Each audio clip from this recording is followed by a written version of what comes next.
Hello everyone, स्वागत है आप लोगों का एसएमवी क्लासेस में। इस लेक्चर के अंदर हम लोग बात करने वाले हैं क्लास 10th मैथमेटिक्स के चैप्टर 2 पॉलिनोमियल्स के बारे में। पॉलिनोमियल्स हम देखने वाले हैं एक शॉट में, क्वेश्चंस का डिस्कशन नहीं करेंगे। स्टार्टिंग में बता देता हूं, हम सिर्फ कॉन्सेप्ट्स को रिकॉल करने वाले हैं, वो सारे कॉन्सेप्ट जो इस चैप्टर के लिए ज़रूरी हैं, इस चैप्टर में ज़रूरी हैं।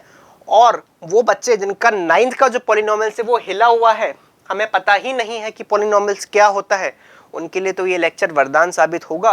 क्योंकि मैंने यहाँ पर 10th के पॉलिनोमियल्स तो बहुत बाद में जाके उठाए हैं, पहले तो पूरा स्टार्टिंग से स्क्रैच से उठाया कि एक्सप्रेशन क्या होती है, पॉलिनोमियल किसे कहते हैं, और वहां से मैं बिल्कुल अल्टीमेट लेवल तक लेके गया हूं कि भाई ये क्यूबिक पॉलिनोमियल के जीरोस और कोफिशिएंट्स के बीच में क्या रिलेशनशिप होता है। यानी कि हम बिल्कुल स्क्रैच से उठा के जितना आपके 10th में रेलिवेंट है वो तो पूरा कवर करने ही वाले हैं। ठीक है, तो क्यों देर करते हैं। मेरा नाम है आलोक, ये है पॉलिनोमियल्स इन वन शॉट। चलिए अपन इस प्यारे से लेक्चर को शुरू करते हैं। राइट, मैं शुरुआत करना चाहूंगा ये बताने से कि भाई पॉलिनोमियल आया कहां से। सर पॉलिनोमियल क्या होता है ये समझने से पहले एक टर्म पता होनी चाहिए, अलजेब्रिक एक्सप्रेशन। अलजेब्रिक एक्सप्रेशन समझने से पहले टर्म पता होनी चाहिए कि एक्सप्रेशन कहते किसे। तो कोई भी मैथमेटिकल स्टेटमेंट जिसमें इक्वल का साइन नहीं हो उसे हम क्या कहेंगे, एक्सप्रेशन। आपने कहा कोई भी, मैंने कहा बिल्कुल। एग्जाम्पल के तौर पे आप ये देख लो, जैसे कि 2x + 5 हो सकता है ये किसी चीज का एक्सप्रेशन हो सकता है ये ओला का किराया हो। होता है ना कि भाई 5 रुपए तो आपका बुक करने का चार्ज लग गया, अब पर किलोमीटर आपका 2 रुपए चार्ज लगेगा। तो मान लो आप x किलोमीटर चले तो 5 रुपए तो सबको ही देने हैं, चाहे आप 1 किलोमीटर चलो चाहे 50 चलो, फिर आपका पर किलोमीटर के हिसाब से कॉस्ट हो सकती है, उसका एक्सप्रेशन हो गया। हो सकता है 3y, ये भी अपने आप में एक्सप्रेशन है। मैंने बोला कि सर ये पेंसिल कितने की है, उन्होंने बोला कि बेटा 3 रुपए की एक है। अब मैंने y पेंसिल्स खरीदी तो 3y टोटल कॉस्ट हो गई, ये भी एक एक्सप्रेशन हो सकता है। तो मल्टीपल एक्सप्रेशंस हो सकते हैं विदाउट एन इक्वल साइन, उसी को अपन क्या बोलते हैं, आपने बोला एक्सप्रेशन बोलते हैं। आई होप कहानी समझ में आ गई। तो पॉलिनोमियल क्या होता है, पॉलिनोमियल अलजेब्रिक एक्सप्रेशन होता है। It is a type of algebraic expression. Algebraic expression किसे कहते हैं। आपने बोला कि सर सबसे पहले तो ये समझिए कि एक्सप्रेशन में मैथमेटिकल स्टेटमेंट कुछ भी हो सकता है। 2 > 3 ये भी एक मैथमेटिकल स्टेटमेंट है, फॉल्स है। 2 बड़ा नहीं होता 3 से, मैं ये नहीं कह रहा कि ट्रू है फॉल्स है। स्टेटमेंट आप देखो, जब आप कक्षा 11वीं में आओगे ना तो आपके एक चैप्टर आएगा, अगर आप मैथ्स लोगे तो मैथमेटिकल रीजनिंग, वहां तो आपको डिटेल में पढ़ाएंगे। मेरे से पढ़ोगे तो मैं पढ़ाऊंगा कि भाई स्टेटमेंट होता ही वही है जिसके ट्रूथ या फॉल्स का, ट्रू या फॉल्स होने का पता लगाया जा सके। ठीक है, तो 2 > 3 भी एक मैथमेटिकल स्टेटमेंट ही है। ठीक है, इक्वल का साइन नहीं है, इनइक्वालिटी, इनइक्वालिटी तो हो सकती है, तो सर वो भी एक तरह का एक्सप्रेशन ही है। ठीक है, इनइक्वालिटी है वैसे तो आप देखिएगा कि 2 > 3 फॉल्स है, तो अपने आप में एक स्टेटमेंट है ना, बट ये न्यूमेरिकल है। तो अलजेब्रिक एक्सप्रेशन में क्या चाहिए होता है, वेरिएबल्स। जैसे कि ये दोनों जानबूझ के मैंने ऐसे एग्जांपल दिए। तो एक्सप्रेशन जिसके अंदर वेरिएबल्स यूज हो रहे, कैसे भी रूट में हो, मल्टीप्लाई में हो, उनकी पावर इंटीजर हो या ना हो, कोई फर्क नहीं पड़ता, वो अलजेब्रिक एक्सप्रेशन होने चाहिए। अब उन अलजेब्रिक एक्सप्रेशंस में से, कांस्टेंट वेरिएबल्स के कॉम्बिनेशंस में से कुछ सेलेक्टेड स्पेशल अलजेब्रिक एक्सप्रेशंस को हम पॉलिनोमियल बोलते हैं। मैं भी जब को क्लासिफिकेशन सिखाऊंगा ना तो टर्म्स के बेसिस पे क्लासिफिकेशन कैसे होता है, मोनोमियल, बाइनोमियल, ट्राइनोमियल। वहाँ बहुत से बच्चे ट्राई के बाद पॉली बोलने लग जाते हैं, गलत है, मल्टीनोमियल बोलते हैं उसको। 3 से ज्यादा टर्म्स अगर आपकी हो गई तो मल्टीनोमियल की कैटेगरी में आएगा। पॉलिनोमियल अपने आप में अलग ही चीज हो गई है ना, समझ रहे हो। एक अलजेब्रिक एक्सप्रेशन भी मल्टीनोमियल हो सकता है, पर वो पॉलिनोमियल होगा नहीं होगा इसकी श्योरिटी नहीं है। मल्टीनोमियल सिर्फ टर्म्स के बेसिस पे, जितनी भी टर्म्स होंगी, 3 से ज्यादा वाले को अपन नाम नहीं देते, इसलिए ट्राइनोमियल के बाद अपन सीधा मल्टीनोमियल बोलते हैं।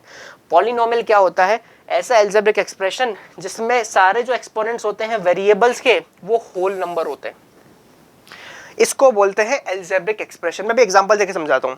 जैसे कि मान लीजिए ये एक एक्सप्रेशन है, ये अलजेब्रिक एक्सप्रेशन, पता है क्यों है, क्योंकि पहली बात तो इसमें वेरिएबल है, तुमने कहा तभी तो अलजेब्रिक बोल रहे हो। तो अलजेब्रिक एक्सप्रेशन है, ये एस्टेब्लिश हो गया क्योंकि वेरिएबल कांस्टेंट्स है। अब ये पॉलिनोमियल है क्या, बिल्कुल है, क्योंकि जो आपका वेरिएबल है x, उसकी पावर एक होल नंबर है। होल मतलब 0 भी हो सकती है, नेगेटिव नहीं हो सकती, फ्रैक्शन नहीं हो सकती, इरेशनल नहीं हो सकती, साफ ध्यान रखना। आप देखेंगे कि इस पर्टिकुलर कचरे के अंदर जो भी लिखा हुआ है, ये क्या लिखा हुआ है, this is 3x square plus 5।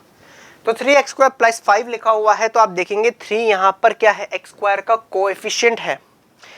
x क्या है, वेरिएबल है, और 2 क्या है यहाँ पर, उसका क्या है, पावर है, इंडेक्स है। आप इसको पावर बोले, इंडेक्स बोले, एक्सपोनेंट बोले, कोई फर्क नहीं पड़ता। +5 क्योंकि इस वाली टर्म के अंदर, सर ये टर्म होती है, बिल्कुल मैं भी आपको बताऊंगा कि टर्म्स किसे कहते हैं। इसमें 2 टर्म है। आप देखिएगा जो सेकंड वाली टर्म है इसमें कोई वेरिएबल नहीं है, सिर्फ कांस्टेंट है, तो इसे कांस्टेंट टर्म बोलते हैं। ये पूरा का पूरा कांस्टेंट कहलाएगा। और ये जो 2 चीजें हैं जो प्लस माइनस से सेपरेटेड है, 2 सेपरेट आइडेंटिटीज हैं, यूनिट्स हैं, इसे हम कहते हैं, क्या बोलोगे आप, टर्म्स बोलोगे। क्लियर हो गई बात। अब सर ये अगर अलजेब्रिक एक्सप्रेशन पॉलिनोमियल को जस्टिफाई करता है, पॉलिनोमियल होना बनता है इसका, तो कौन है जो पॉलिनोमियल नहीं होगा। तो आप देखिएगा 3x की power -1 +5 is an algebraic expression but not a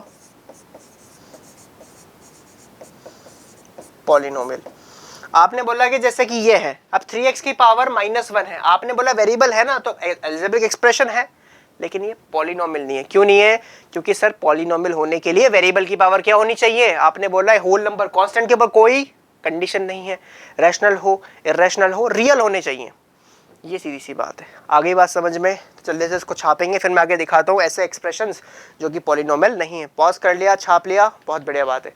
चलिए अब अपन देखते हैं examples of some expressions which are actually not polynomials, जो पॉलिनोमियल्स नहीं है। तो आप देखेंगे इस टेबल के अंदर रीजन के साथ मैंने लिखा हुआ है। ये पॉलिनोमियल क्यों नहीं है? क्योंकि सर आप देखेंगे x की जो वेरिएबल है, वेरिएबल की पावर -2 है, जो कि नहीं हो सकती। ये क्यों नहीं है? क्योंकि ये तो क्या लिखा हुआ है एक्चुअल में, 1/y + 2। जिस दिन भी इसको ऊपर लेके आओगे वेरिएबल की पावर फिर नेगेटिव में आएगी, वेरिएबल डिनोमिनेटर में आती है, उसकी पावर क्या हो गई, नेगेटिव हो गई ना। तो आपने बोला this is not example of a polynomial since division operation in a polynomial can not be performed by a variable. तुमने बोला कि सर ये क्या कचरा लिखा हुआ है, मैंने कहा समझाता हूँ, स्टेटमेंट समझाता हूँ।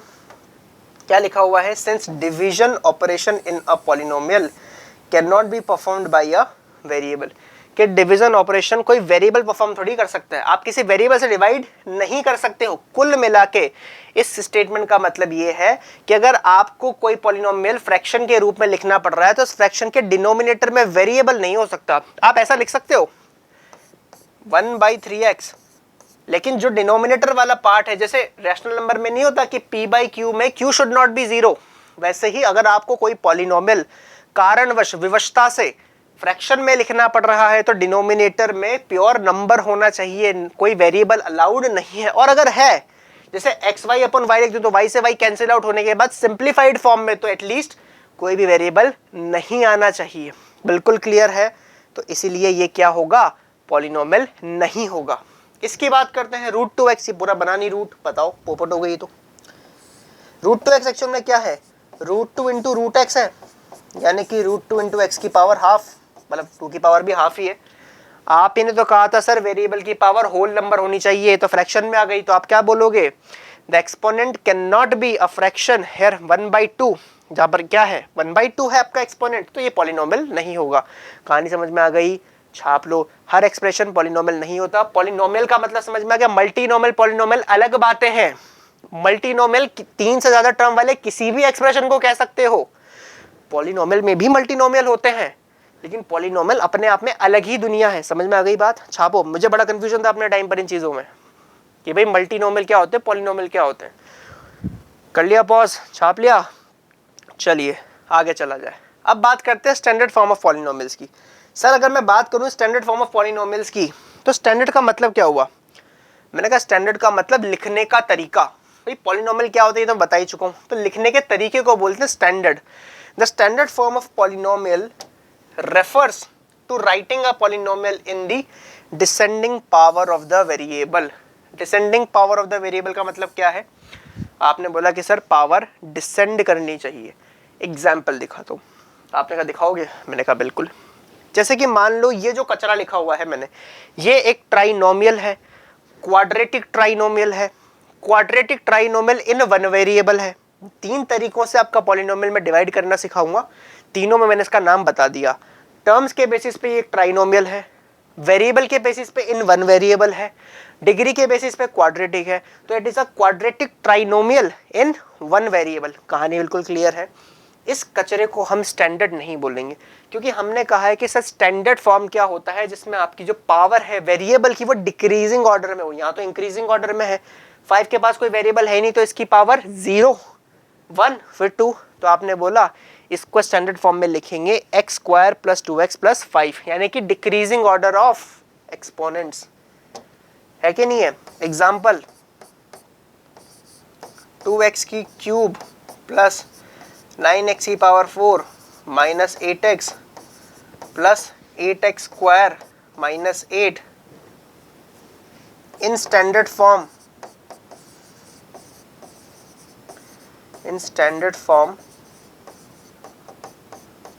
will be written as, कैसा लिखा जाएगा बताओ। आपने बोला कि सर देखिए सबसे पहले हाईएस्ट पावर को देखिए वेरिएबल की, मैंने कहा बेटा इस टर्म के पास है, तो 9x की पावर 4, ये लीडिंग टर्म है, हाईएस्ट वेरिएबल वाली टर्म को लीडिंग टर्म बोलते हैं, ठीक है। तो ये लीडिंग कोफिशिएंट कहलाएगा 9। ये भी कई बार कॉम्पिटिटिव एग्जाम में पूछ लेते हैं, मेंस वगैरह में तो मतलब मैंने देखे ऐसे क्वेश्चंस। क्वाड्रेटिक आपके मेंस में भी आता है, जेईई मेंस के अंदर है ना, 11th 12th में, तो वहाँ पर पूछ लेते हैं कई बार। तो एक अभी मैंने PYQ भी था एक प्रीवियस ईयर क्वेश्चन, तो शायद 3-4 दिन पहले की बात है, एक ऑफलाइन क्लास में पढ़ा रहा था, वहाँ पर भी आया था कि लीडिंग जो कोफिशिएंट है वो 1 है। तो उनको समझाया कि भाई लीडिंग टर्म क्या होती है, जिसकी हाईएस्ट वेरिएबल की पावर हो, है ना, वेरिएबल की हाईएस्ट पावर जिसमें हो, सॉरी। तो लीडिंग टर्म का जो कोफिशिएंट है वो लीडिंग कोफिशिएंट कहलाता है, तो ये लीडिंग टर्म है। तो लीडिंग टर्म लिख ली, उसके बाद कौन बचेगा, फिर प्लस का 2x क्यूब, फिर क्या x स्क्वायर वाली कोई टर्म है, हो सकता है कई बार न भी हो, यहाँ पर है, तो प्लस का 8x स्क्वायर माइनस का 8x और माइनस का ही 8, ये आपका क्या कहलाएगा, स्टैंडर्ड फॉर्म। छाप लेंगे जल्दी से, ठीक है। तो आप देखें डिक्रीजिंग ऑर्डर में लिखना वेरिएबल को, वही क्या कहलाता है बच्चों, स्टैंडर्ड फॉर्म। चलें आगे। अब थोड़ा सा अपन एक एक करके समझते हैं सर कुछ टर्मिनोलॉजीज को। जैसे आपने टर्म्स बताई थी, तो आप बताइए टर्म क्या होती है, तो एक एक करके समझते हैं अपन। सबसे पहले टर्म्स ऑफ अ पॉलिनोमियल, ठीक है। बातें तो समझे कि भाई आप क्या क्या यूज करोगे, तो जिसको भी नहीं पता बिल्कुल 8th क्लास से उठा रहा हूँ ये टॉपिक, ये 8th में आता है ये टर्म्स, है ना। तो मैंने कहा ना कि वन शॉट का मतलब ये नहीं, देखो मैं क्वेश्चन नहीं करवा रहा तो फिर मेरी थ्योरी में बहुत ज्यादा कंटेंट होगा, थ्योरी रिच होगी, बिल्कुल है ना। मतलब जहां पे भी तुम्हारे गैप होंगे फिर वो गैप फिल कर दूंगा, ये ध्यान रखना। तो वन शॉट में तुम्हें ये फायदा पूरा मिलेगा। अगर तुम मेरा 12th का भी वन शॉट देख रहे हो तो तुम्हें 11वीं की टेंशन नहीं लेनी है। इवन मैं बहुत सारे कंसेप्ट तो 10th से उठाता हूँ ताकि तुम्हें और भी दिक्कत नहीं आए। वैसे 10th में पढ़ रहे हो तो मैं 9th और 8th कवर करके चलता हूँ, मुझे पता है ये पेन पॉइंट है। एग्जाम्स आ रहे हैं, एग्जाम्स के पहले अपन वन शॉट डाल रहे, तो क्यों डाल रहे, ताकि बच्चे का पुराना कवर हो जाए, सीधी सी बात है ना। तो मत टेंशन लो। टर्म्स किसे कहते हैं, आपने बोला कुछ भी नहीं सर, कोई भी दो सेपरेट आइडेंटिटीज या फिर यूनिट। आपने बोला terms of polynomials are defined as parts, units, separate units of the expression, जिनको सेपरेट किया जाता है ऑपरेटर्स के द्वारा। 4 ऑपरेशन होते हैं मैथमेटिक्स में fundamentally, multiplication, division, addition, subtraction. चारों के चारों ऑपरेटर क्या होते हैं, बाइनोमियल होते हैं, बाइनोमियल ऑपरेटर्स है ना। बाइनरी ऑपरेशंस हैं, क्योंकि ये चारों, बाइनरी का मतलब इनको 2 नंबर चाहिए होते हैं, +2 का कोई मतलब नहीं है, 3 + 2 का मतलब होता है 5। तो जो आपका प्लस है वो 2 चीजों को जोड़ के एक नंबर देता है। तो ऐसा कोई भी ऑपरेटर, ऑपरेशन, ये कक्षा 11वीं में आता है, कोई भी ऑपरेशन, 12वीं में सॉरी, कोई भी ऑपरेशन जो 2 नंबर्स को जोड़कर एक नंबर दे, उसी को बोलते हैं बाइनरी ऑपरेशन। बाइनरी क्यों, क्योंकि उसको ऑपरेट करने के लिए 2 लोग चाहिए होते हैं, प्लस को भी 2 चाहिए, माइनस को भी 2 चाहिए। तो कोई भी टर्म अगर इनसे इनके द्वारा सेपरेटेड है तो वो सेपरेट टर्म कहलाएगी। मल्टीप्लिक, और एक टर्म के अंदर क्या होता है, इंडिविजुअल जो एलिमेंट्स होते हैं, जैसे कि वेरिएबल हो गया, कांस्टेंट हो गया, वो मल्टीप्लिकेशन में होते हैं। तो विद इन अ टर्म तो मल्टीप्लिकेशन हो रहा होता है, लेकिन 2 मल्टीप्लिकेशन के बीच में प्लस और माइनस हो रहा होता है, तो उसको अपन टर्म बोल देते हैं। आगे बात समझ में, एग्जांपल के तौर पे देख लो भाई, आप देखो इस हिसाब से, तो प्लस माइनस के हिसाब से एक बार यहाँ आ रहा है 2 3, तो ये भी एक टर्म है, ये टर्म 2 है, टर्म 3 है, टर्म 4 है, ठीक है। प्लस माइनस में मत जाओ, अभी वो बाद में देखेंगे अपन। तो 4 टर्म दिख रही है। अब हर टर्म का डाइसेक्शन करता हूं मैं। ये टर्म एक्चुअल में है क्या, 2 × x × x × x। ये टर्म क्या है, मैं माइनस को नहीं देख रहा हूं अभी, है ना। 4 × x × x, ये क्या है, 7 × x, और ये तो बेचारा क्या है, 4 है सिर्फ। तो टर्म में खुद में अंदर तो मल्टीप्लिकेशन हो रहा होता है, लेकिन 2 सेपरेट टर्म के बीच में प्लस या माइनस हो रहा होता है। ये टर्म्स ऑफ पॉलिनोमियल कक्षा 8वीं का कांसेप्ट है, बिल्कुल समझ में आ गया होगा। 4 टर्म दिख गई क्या, बिल्कुल सर हमारी आंखें हैं। बहुत बढ़िया बात है, छापेंगे जल्दी से। ठीक है, मैं पॉज करने के लिए आपको 5-7 सेकंड आराम से देता हूँ, ताकि किसी भी तरह की समस्या हो तो आप देख लें। चलिए आगे चले। अब थोड़ी सी बात करते हैं अपन किसके बारे में। आपने बोला कि सर मुझे भी नहीं पता, like terms and unlike terms के बारे में। जब आपने टर्म्स बता दिया कि सर टर्म्स क्या होती है, तो ये भी बता दो लाइक अनलाइक क्या होती है, क्योंकि सास भी कभी बहू थी नहीं। क्योंकि सर 3+5 देखने से 2 टर्म्स दिख रही है, लॉजिक समझना, लेकिन एक्चुअल में ये एक है। क्यों कर पाया ऐसा? क्योंकि 3+5 नंबर्स है। अगर मैं 3 kg + 5 kg कर दूं तो मैं देखने में बाइनोमियल दिख रहा है, 2 टर्म है, पर 3+5 kg 8 kg कहलाएगा। आ गई ना बात समझ में? तुमने कहा बिल्कुल आ गई सर। इसलिए क्यों आ गई? क्योंकि सर ये क्या है, सिमिलर सी यूनिट्स हैं। अगर सिमिलर सी यूनिट्स नहीं होती तो क्या तुम इसको ऐड कर पाते? 3 किलो + 5 मीटर, ऐसा ही लिखा रहता। वही लाइक और अनलाइक टर्म्स की कहानी है भाई। जितने आप टर्म्स काउंट करते हो ना, वो अनलाइक होनी चाहिए। मैं दिखाता हूं अभी। Like terms in the polynomials होती क्या है? Are those terms which have the same variable and same power. Same variable and same power का मतलब क्या हो गया? आपने बोला कि सर जैसे कि 3x² माइनस का 8x², वेरिएबल भी सेम है, पावर भी सेम है, तो आपने क्या बोला कि ये लाइक टर्म है। दोनों को ऐड करूंगा तो 3 एप्पल माइनस 8 एप्पल माइनस के 5 एप्पल्स, सीधी सी बात है ना? Consider them. जो लाइक टर्म्स होती है फिर उनके वेरिएबल्स को कैसे कंसिडर करो? किलोग्राम की तरह। 3 kg माइनस का 8 kg माइनस का 5 kg, खत्म हो जाती है बात। ठीक है, तो आपने बोला कि सर अब अगर ये किसी एक्सप्रेशन में एक साथ लिखे हुए हैं प्लस माइनस में, तो क्या इनको 2 काउंट करोगे, 1 करोगे? 1 ही करेंगे। इसलिए हम पता है सबसे पहले क्या करते हैं, अगर आपसे कोई पूछता है कि मोनोमियल है, बाइनोमियल है, ट्राइनोमियल है, पहला स्टेप जो होता है, एल्गोरिथम बता रहा हूं, पहला स्टेप होता है कि आप उसे सिंप्लीफाई करेंगे। सिंप्लीफाई का मतलब ऐड, सब्ट्रैक्ट, मल्टीप्लाई, जो हो सकता है कर लो, साम दाम दंड भेद। फिर आप देखो कि जितनी, जैसे मान लो 4 टर्म्स लिख रही है, तो डायरेक्टली मत लिख दो कि ये 4 टर्म्स वाला पॉलिनोमियल है ना। पहले देखो कि चारों में से कोई लाइक टर्म तो नहीं निकल गई, वरना फिर ऐड होके 3 टर्म्स रह जाएंगी। आ गई बात समझ में? बिल्कुल आ गई सर। तो टर्म्स जिनके डिफरेंट वेरिएबल हो या पावर डिफरेंट हो या दोनों ही हो, उनको बोलते हैं अनलाइक। जैसे एग्जांपल 3x², हाँ तू गायब हो जा पहले, एक तो इतना जल्दी नाराज हुआ था, बोर्ड बेचारा ये क्या करने, भी दिन भर चलता है ना। तो 3x², ठीक है, फिर माइनस का 8x, वेरिएबल सेम है, पावर अलग हो गई। दूसरा केस सर ऐसे समझ में नहीं आया। मैंने कहा कि चलो ठीक है, 3x² माइनस का 8y², सर पावर तो सेम है, वेरिएबल अलग अलग हो गए। तुमने कहा एक और केस हो सकता है, मैंने कहा बताओ। तुमने कहा 3x² माइनस का 8y² xz, पावर्स भी अलग अलग है सबकी और वेरिएबल्स भी अलग अलग है। आ गई बात समझ में? बिल्कुल आ गई। तो एग्जांपल्स देख लो, ये तो मैंने हाथ से लिखे, कुछ प्रिंटेड भी दिखा देता हूँ। 2x और 3x लाइक टर्म्स है क्योंकि इनको ऐड सब्ट्रैक्ट किया जा सकता है। 2x + 3x 5x, और 2 - 3 करते हो तो माइनस का x, 3x - 2x करते हो तो प्लस का x। बाकी 3y⁴ एंड 2x³ ये तो अनलाइक है। पहली बात तो वेरिएबल ही अलग है, पावर भी अलग है, दोनों ही। तो ये जनरल वाला केस हो गया। आ गई बात समझ में? छाप लो जल्दी से, ठीक है? बड़ी प्यार और मोहब्बत के साथ छापना है अपने को। चले आगे? आपने कहा चलो। तो सर अब बात करते हैं अपन किसके बारे में? आपने कहा डिग्री ऑफ पॉलिनोमियल के बारे में। डिग्री क्या होती है पॉलिनोमियल की? जैसे हमारे पास होती है ना बीटेक एमटेक, वैसे नहीं, बिल्कुल नहीं। उतनी हल्की क्वालिटी की चीज़ नहीं है पॉलिनोमियल, ठीक है? आपने बोला कि वैसे बीटेक हल्का नहीं होता, but still degree of a polynomial की बात करते हैं अपन। आपने कहा कि सर वेरिएबल में, आप देखेंगे पॉलिनोमियल में वेरिएबल होते हैं, आप ही कहते हैं कि वेरिएबल्स की पावर होल नंबर होनी चाहिए। मैंने कि नाइस, तभी पॉलिनोमियल बोला था उनको।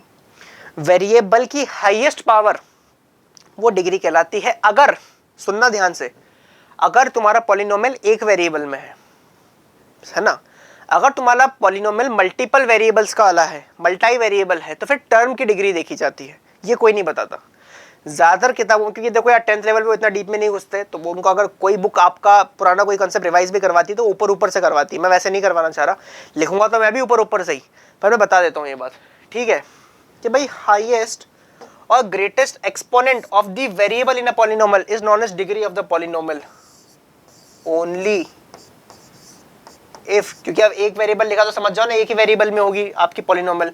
Only if the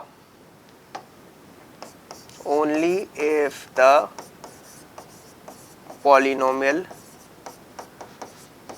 is in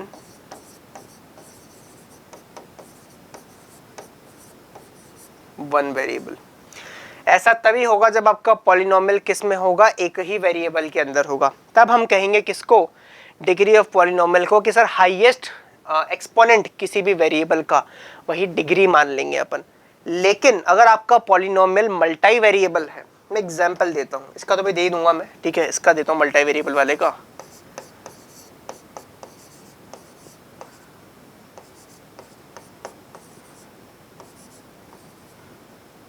इसकी डिग्री जो आएगी ना वो 4 आएगी। तुमने कहा हाईएस्ट वेरिएबल तो पावर 3 है, मैंने की होगी, पर ये सिंगल वेरिएबल नहीं है। पहली बात तो ये 3 वेरिएबल में एक्स वाई जेड 3 वेरिएबल है, तो टर्म की डिग्री निकालूंगा। इस टर्म की डिग्री 3 है, इस टर्म की डिग्री 1 + 1 एक्सपोनेंट्स ऐड हो जाते हैं वेरिएबल्स के 2 है, और इस टर्म की डिग्री 2 + 2 4 हो जाएगी। समझ रहे हो? तो अगर पॉलिनोमियल सिंगल डिग्री का तो ही ये लाइन चिपकाना, वरना ये लाइन चलेगी। फिर टर्म की डिग्री देखी जाती है, यहाँ टर्म की डिग्री देख, यहाँ पर भी टर्म की देख रहे हो, पर जब तुम खुद ही मुंह से कह रहे हो कि सिंगल वेरिएबल में, तो सारी टर्म एक ही वेरिएबल में होगी, तो इसलिए लिख देते हैं कि वेरिएबल की पावर, वरना डिग्री टर्म की ही देखी जाती है जनरली, ये ध्यान रखना, ठीक है। The degree is used to determine the maximum number of solutions of a polynomial equation. अब इक्वेशन क्या होती है? तुमने कहा सर किसी भी पॉलिनोमियल को इक्वल टू 0 कर दो, इक्वल टू 5, इक्वल टू 8, कहीं पर भी इक्वल का साइन घुसेड़ दो, वही पॉलिनोमियल की इक्वेशन कहलाएगी। सीधी सी बात है ना? आपके एक्सप्रेशन में जैसे इक्वल का साइन आया वो इक्वेशन हो गई, तो पॉलिनोमियल इक्वेशन बन जाएगा। फोकट की बात है। मुद्दे की बात ये थी, मुझे पता था मैं भी इतना डीप में नहीं लिखने वाला हूँ, इसलिए ऊपर समझा रहा हूँ, ध्यान रखना इस चीज को, ठीक है। एग्जाम्पल, अगर पॉलिनोमियल है 3x की पावर 4 + 7, तो आप देखो इसकी डिग्री क्यों है 4 है, क्योंकि वेरिएबल की पावर हाईएस्ट 4 है। अरे होगी ना, सिंगल वेरिएबल में है। इसकी बताओ, इसकी तुम 3 बोलने वाले थे अभी, पर नहीं हुई ना, वैसी। आगे बात समझ में। लास्ट लाइन थोड़ी सी इंपॉर्टेंट है, ये मैं आगे भी बताऊंगा, बट अभी मैंने कहा चिपका देते हैं अपन, है ना, शुरुआत है। Degree of polynomial with more than one variable, सुन लो वही लाइन लिख के दे रहा हूं। Degree of polynomial with more than one variable is, with more than one variable, ये वन वेरिएबल के लिए लिख दी थी अपन ने ये line, is equal to the sum of the exponents of the variables in it. आपने बोला is equal to the sum of exponents of the variables in it. इसमें ये मैंने एक बुक से उठाई है, पर इसमें भी एक लाइन जो मुझे लगता है मिसिंग है, इसमें टर्म की कहीं बात ही नहीं करी गई है। ऐसा लग रहा है ये तो ऐसा बोल रहा है कि भाई एक्स वाई जितने वेरिएबल सबकी पावर से ऐड कर लो, फिर ऐसे तो 3 और कितना 4 7 और 2 9 आनी चाहिए, वैसे नहीं है। यहाँ पर टर्म को बात बोली जा रही है कि एक टर्म के अंदर ऐसा होगा। किसी भी पॉलिनोमियल की डिग्री अगर वो मल्टी वेरिएबल है, तो आप क्या लिखोगे कि sir sum of exponents of variables in it, तो किसी भी टर्म की बात हो रही है, ठीक है। तो इसमें कितने वेरिएबल है, एक्स और वाई, दोनों की पावर 1 1, तो 1 + 1 2, इसमें कितने हैं 2 + 2 4, यहाँ पर 3 अपने आप में है ही सही, ऐसे है। तो इन तीनों में टर्म में भी हाईएस्ट कौन है, 4, ऐसे डिग्री आई 4। चेप लेंगे जल्दी से, ठीक है। एग्जाम्पल के तौर पर आप देख ही सकते हो, the degree of the polynomial this कितनी होगी, आपने बोला इज 6, इसकी डिग्री 2 + 4 6, इसकी डिग्री 3। चेप लो, है ना, सिंपल सी चीज है। हो गया भाई नोट? चलिए, अगर नोट हो गया तो अब अपन देखते हैं कि पॉलिनोमियल को अपन ने डिवाइड कैसे किया था। ये लीनियर, क्वाड्रेटिक, ये बाइनोमियल, ट्राइनोमियल, ये 1 वेरिएबल 2 वेरिएबल कैसे आए थे। तो बच्चों क्लासिफिकेशन समझते हैं किसका, पॉलिनोमियल का। टाइप्स ऑफ पॉलिनोमियल्स पढ़ने से पहले ये समझो कि टाइप्स भी किसी बेसिस पे होते हैं। जैसे आप एक सेक्शन को कैसे डिवाइड कर सकते हो, सेक्शन छोड़ो, स्कूल को कैसे डिवाइड कर सकते हो। आपने कहा आप बेसिस बताइए, जेंडर के बेसिस पे लड़का लड़की, या अदर्स वाली जो कैटेगरी LGBT वाली, जैसा भी आप करना चाहो, ठीक है, आप उसके बेसिस पे कर सकते हो। आपने बोला क्लासेस के बेसिस पे कर सकता हूँ, high school, mid school, junior school, जो भी आपका मन है। आप सब्जेक्ट के बेसिस पे कर सकते हो कि भाई 10 तक तो ऑल सब्जेक्ट, K10 एक कैटेगरी होती है, K10 किंडरगार्टन टू 10, फिर होता है PCM, PCB, commerce with maths, commerce, है ना, कॉमर्स नॉर्मल जो होती है, फिर कॉमर्स क्या बोलते हैं, आर्ट्स हो गई, होम साइंस हो गई, जो भी आपके सब्जेक्ट्स हो सकते हैं। इसके अलावा आप हाउसेस के बेसिस पे तो होते ही हैं स्कूल, जैसे मैं ग्रीन हाउस में हुआ करता था, red house, blue house, gold house होते हैं, है ना। हैरी पॉटर में नहीं था, गरुड़ द्वार था, नाग शक्ति था, वैसे हो सकता है। एक ही स्कूल के मल्टीपल तरीकों से आप क्लासिफिकेशन ला सकते हो, है कि नहीं है, और हर क्लासिफिकेशन में अलग अलग रिजल्ट्स मिलेंगे। तो आपने बोला कि यहाँ पर भी पॉलिनोमियल का क्लासिफिकेशन 3 तरीकों से पॉसिबल है। पहला तरीका होता है किस बेसिस पर, आपने बोला नंबर ऑफ टर्म्स के बेसिस पे, मोनो है, बाई है, ट्राई है, कितनी टर्म्स हैं। उसके अलावा दूसरा किसके बेसिस पे होता है, आपने बोला डिग्री ऑफ पॉलिनोमियल, जिसको लीनियर, क्वाड्रेटिक, क्यूबिक, ये वर्ड यहाँ से निकल के आते हैं। फिर तीसरा होता है वेरिएबल्स के बेसिस पे, अभी जो मैं बता रहा था, ज्ञान दे रहा था कि 1 variable, 2 variable, 3 variable, multi variable क्या है, ऐसे। तो बच्चों आपका ये 3 तरीके से क्लासिफिकेशन पॉसिबल है। जल्दी से नोट करेंगे, इसके बाद अपन क्लासिफिकेशन की शुरुआत करते हैं कि सर तीनों के बेसिस पे क्या क्या होते हैं। छोटी छोटी चीज़ें हैं, बिल्कुल हो गया। चलो, तो आप आगे देख सकते हो कि सर नंबर ऑफ टर्म्स के बेसिस पे आपके पॉलिनोमियल्स कैसे क्लासिफाई होते हैं। आपने बोला मोनोमियल, बाइनोमियल, ट्राइनोमियल, सिंपल। तो मोनोमियल क्या होता है, सबसे पहला क्लासिफिकेशन आपने बोला type of polynomial with single term, जिसमें एक ही टर्म है, x माइनस का 5xy 6y²। तो ये क्या होंगे, मोनोमियल, जिसमें एक ही टर्म होते हैं। मोनो मतलब सिंगल, है कि नहीं है। मोनोक्रोमेटिक लाइट होती है जिसकी वेवलेंथ सिंगल होती है, सिंगल वेवलेंथ की लाइट को बोलते हैं मोनोक्रोमेटिक लाइट। उस तरीके से देख सकते हो आप। मोनो का मतलब होता ही सिंगल है, बाई का मतलब दो, बाइनोक्यूलर्स है ना, बाइसिकल, है कि नहीं है। Binomial, it is a type of polynomial जिसमें कितनी टर्म्स होती हैं, 2 टर्म होती है। आप देख सकते हो x+5 y² + 5 3x³ - 7। एक मैं एक चीज यहाँ पर लिख के दिखाता हूँ, 3x + 5x is not a binomial। हाँ है ना भाई, लाइक टर्म्स इसलिए तो पढ़ाई थी, अभी ऐड हो सकती है। It is a monomial because 3x + 5x = 8x। ये क्या होगा, आपने बोला एक मोनोमियल होगा क्योंकि 3 + 5 क्या होगा, 8 होगा। आई होप कहानी समझ में आ रही होगी, है ना, है कि नहीं है। बिल्कुल है सर। तो आप देख सकते हैं, किसी को भी बाइनोमियल बोलने से पहले ये देख लेना कि भैया लाइक टर्म्स है, अनलाइक है। लाइक है तो कुछ उसमें ऐड हो सकती है, फिर टर्म्स कम हो जाएंगी। वैसे ट्राइनोमियल क्या होगा, ऐसा पॉलिनोमियल जिसमें 3 टर्म्स हैं। अभी हम वेरिएबल्स की बात नहीं कर रहे हैं, डिग्री की भी बात नहीं कर रहे हैं भाई। अभी आप देखो ना, ये 2 वेरिएबल में था, ये सब सिंगल वेरिएबल वाले थे। ये 3 वेरिएबल का एग्जांपल है, ये सिंगल वेरिएबल का, ये 2 वेरिएबल का है, ले सकते हैं, है ना। तो मैं वेरिएबल की बात ही नहीं कर रहा हूँ, अभी तो अपन सिर्फ टर्म्स की बात कर रहे हैं। है सारे पॉलिनोमियल, किसी में भी वेरिएबल की पावर तुम्हें नेगेटिव या फ्रैक्शन नहीं दिखेगी, सब में होल नंबर ही है। या तो वेरिएबल है तो होल नंबर के साथ है, वरना नहीं है। ठीक है, चलिए। तो आपने बोला कि सर मोनोमियल क्या होगा, एक टर्म वाला, बाइनोमियल 2 टर्म वाला, ट्राइनोमियल 3 टर्म वाला, और जिसकी 3 से ज्यादा टर्म है उसको मल्टीनोमियल बोलते हैं। साफ बात है, पॉलिनोमियल अलग चीज होती है। ये सभी पॉलिनोमियल है पर ये मल्टी नहीं है ना। ध्यान रखना, पॉलिनोमियल के लिए एक पर्टिकुलर डेफिनेशन सेटिस्फाइड होनी चाहिए कि वेरिएबल की पावर नेगेटिव नहीं। आगे और भी पढ़ोगे, 2-3 कंडीशंस होती है बेसिकली, कि कोफिशिएंट्स भी आपके रियल नंबर होने चाहिए और जो हाईएस्ट डिग्री टर्म का कोफिशिएंट है वो 0 नहीं होना चाहिए। नोट हो गया, चलें आगे। चलिए सर, अब बात करते हैं दूसरे क्लासिफिकेशन की। किसकी sir, on the basis of degree. Degree के बेसिस पे पॉलिनोमियल्स मुख्यतः तो 5 तरह के होते हैं, ठीक है। बाकी इसके बाद भी आगे तक होते हैं, हम 5 तरह के पढ़ते हैं सर। 4 तरह के ये हैं, इसके पहले एक तरीके का और आता है, वो मैं सिखाना चाहूंगा। वो होता है जीरो पॉलिनोमियल। जीरो को ही बोलते हैं एक्चुअल में जीरो पॉलिनोमियल, ठीक है। इसकी डिग्री क्या होती है, zero itself is called zero polynomial, ठीक है। जीरो इटसेल्फ क्या कहलाएगा, जीरो पॉलिनोमियल कहलाएगा। इसकी डिग्री क्या होती है, नॉट डिफाइंड होती है।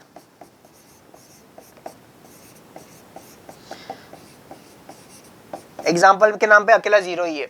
तो जीरो पॉलिनोमियल आपको बहुत सी बुक्स में देखने को मिलेगा, तुम कंफ्यूज नहीं हो जाओ इसलिए बता रहा हूँ। जीरो को ही जीरो पॉलिनोमियल बोलते हैं। अब क्योंकि जीरो तो किसी भी तरीके से आ सकता है, तो इसकी डिग्री क्या होती है, नॉट डिफाइंड है। इसके बाद आता है कांस्टेंट पॉलिनोमियल, जो एक सिंपल कांस्टेंट नंबर होता है। इसके एग्जांपल्स मल्टीपल, कोई भी रियल नंबर ले सकते हो आप, पर क्योंकि ये नंबर है तो वेरिएबल की पावर 0 रही होगी, तो इसलिए इसकी डिग्री 0 मानते हैं, ये कांस्टेंट होता है। फिर जिसकी भाई इसकी डिग्री नॉट डिफाइंड, फिर डिग्री 0, फिर एक कदम चलते हैं डिग्री 1। तो जिसकी डिग्री 1 होती है उसको बोलते हैं लीनियर पॉलिनोमियल, जिसमें हाईएस्ट डिग्री 1 है। आप देख सकते हो यहाँ पर 3 एग्जांपल दिए हुए हैं, तीनों के अंदर वेरिएबल की हाईएस्ट पावर 1 है। फिर होता है क्वाड्रेटिक पॉलिनोमियल। क्वाड्रेटिक पॉलिनोमियल जिसमें हाईएस्ट वेरिएबल की हाईएस्ट पावर 2 तक जा सकती है, डिग्री 2 वाले। 2x² देख सकते हो, लीडिंग जो भी आपका टर्म है डिग्री 2 के साथ है, ये देख सकते हो। फिर आते हैं क्यूबिक, जिसके अंदर डिग्री 3 होती है, जैसे कि आप देख सकते हो 8x³। ये एक तरह का क्या है, मोनोमियल है ना भाई। टर्म्स के बेसिस पे भी तो बात करो, ये मोनोमियल है लेकिन क्यूबिक मोनोमियल है। ये ट्राइनोमियल है लेकिन क्यूबिक ट्राइनोमियल है। ये क्यूबिक बाइनोमियल है कि नहीं है, ऐसे।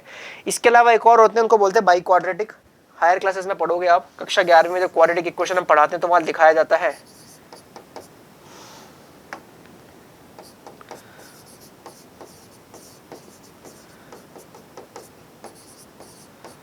बाई क्वाड्रेटिक पॉलिनोमियल, ठीक है। बाई क्वाड्रेटिक पॉलिनोमियल की डिग्री क्या होती है? 4 होते हैं। एग्जाम्पल देख लो, 2y की पावर 4 प्लस 2y स्क्वायर, ठीक है, 2x की power 4 plus 2x cube plus 8। तो हाईएस्ट वेरिएबल की हाईएस्ट पावर 4 तक जाती है, उसे कहते हैं बाई क्वाड्रेटिक। सीधी सी बात है, छाप लेंगे बड़े ही प्रेम के साथ, ठीक है। सिंपल सिंपल चीजें, हार्ड तो पढ़ाते ही नहीं, तुम जानती ही हो। चलिए, हो गया नोट। इसके बाद आपके पॉलिनोमियल्स आते हैं किसके बेसिस पे? आपने बोला सर वेरिएबल के बेसिस पे। वेरिएबल के बेसिस पे 3 तरीके से आप पढ़ सकते हो, बहुत सारे होते हैं, मल्टी वेरिएबल, 4 वेरिएबल, 5 वेरिएबल, तुम्हारा जितना मन करे उतना लो, है ना। बट अपने सिलेबस में आपको मैक्सिमम 3 ही देखने को मिलेंगे। पॉलिनोमियल्स इन 1 वेरिएबल। एग्जाम्पल्स के तौर पे नाम से पता है कि कोई डेफिनेशन नहीं लिखने वाला मैं, क्योंकि नाम से ही दिख रहा है कि एक ही वेरिएबल में है। एग्जाम्पल 2x प्लस 5, मैं बेसिक से स्टार्ट करता हूँ, है ना। 2x प्लस 5 हो गया, 3y हो गया। अब देखना ध्यान से, एक्स स्क्वायर प्लस का 2x प्लस 5, ये भी 1 वेरिएबल में ही है। डिग्री कुछ कितनी भी हो, टर्म्स कितनी भी हो, वेरिएबल से मतलब है तुम्हें इस टाइम पर। एक और देखो, 2x cube plus 2x square plus 9x plus 8, ये एक एग्जाम्पल हो सकता है, ठीक है। तो आपने बोला 1 वेरिएबल के, तो मल्टीपल एग्जाम्पल दे सकता हूँ मैं, जैसे कि लीनियर की जनरल फॉर्म होती है। फिर ऐसे ही A square plus B x plus C हो सकता है, ठीक है। इसके अलावा ए एक्स क्यूब, ये जनरल फॉर्म्स लिख रहा हूँ मैं बेसिकली इन सब चीज़ों की। और किसी में भी ए नॉट इक्वल टू 0 रहेगा। क्यों? क्योंकि सर इनको फिर मैं लीनियर क्वाड्रेटिक उसी बेसिस पे बोल रहा हूँ। कितनी भी डिग्री हो, कितनी भी टर्म हो, मुद्दे की बात यह है कि वेरिएबल एक ही है, ठीक है। इसके अलावा क्या हो सकता है? पॉलिनोमियल्स इन 2 वेरिएबल हो सकते हैं। पॉलिनोमियल इन 2 वेरिएबल्स कैसे होंगे? आपने बोला सर एग्जांपल के तौर पे देखिए, x प्लस वाई हो गया, ठीक है,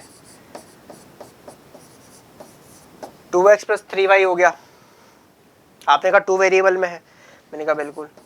x square plus y square equals to 8 हो गया। डिग्री पावर कुछ भी हो, वेरिएबल 2 होने चाहिए, 2 वेरिएबल हैं। तुमने बोला कि sir x y plus y x square plus x equals to 9, बिल्कुल। ये पॉलिनोमियल इक्वेशन लिख रहा हूँ बेसिकली मैं, ठीक है। आप चाहो तो इक्वल इक्वल का साइन नहीं भी लगाओ तो भी चलेगा मुझे, आप -8 लिख दो, मुझे कोई प्रॉब्लम नहीं है, ठीक है। भाई अपन यहाँ पर माइनस का 9 लिख देंगे तो भी मुझे कोई समस्या नहीं है, एटसेट्रा। तो ये पॉलिनोमियल्स इन क्या है? 2 वेरिएबल्स हैं। 3 वेरिएबल देखो,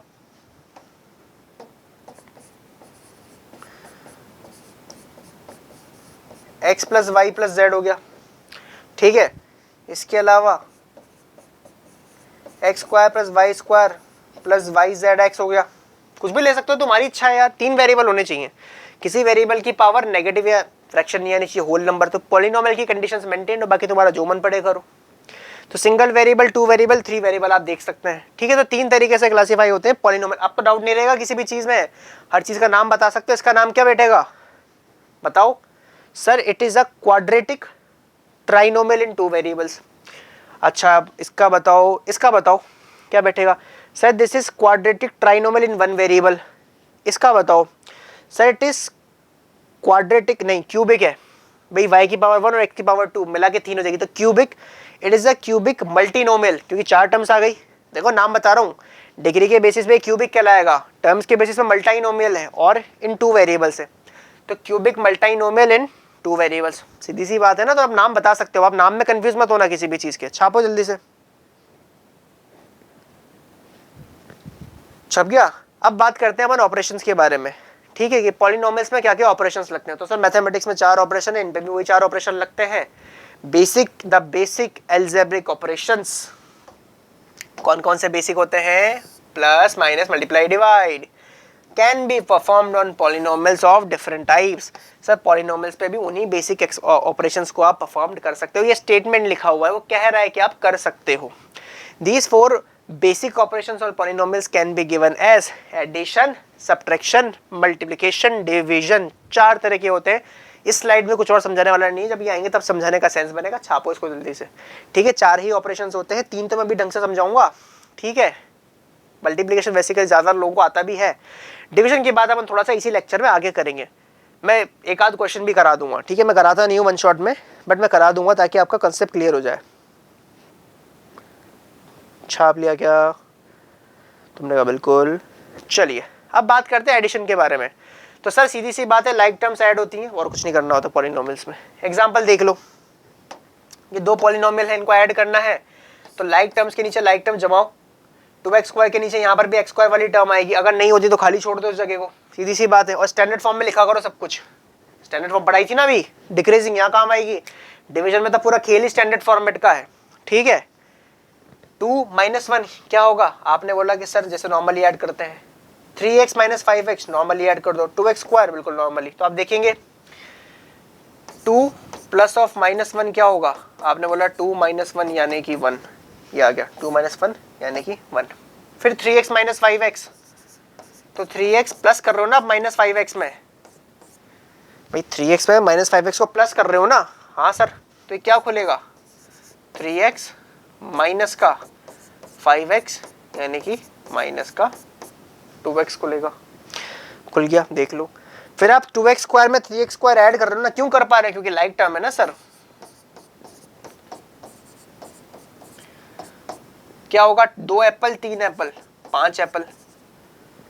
आप चाहो तो x² कॉमन ले लो, तब भी 2 + 3 बचेगा, है ना। आप x² कॉमन लोगे तो भी ब्रैकेट में 2 + 3 बचेगा, तो 5 मिलेगा। तो 5x² माइनस का 2x प्लस का 1। बताइए कोई डाउट हो तो? सिंपल है ना बिल्कुल। क्या मैं पढ़ा रहा हूँ तो सिंपल ही होगा।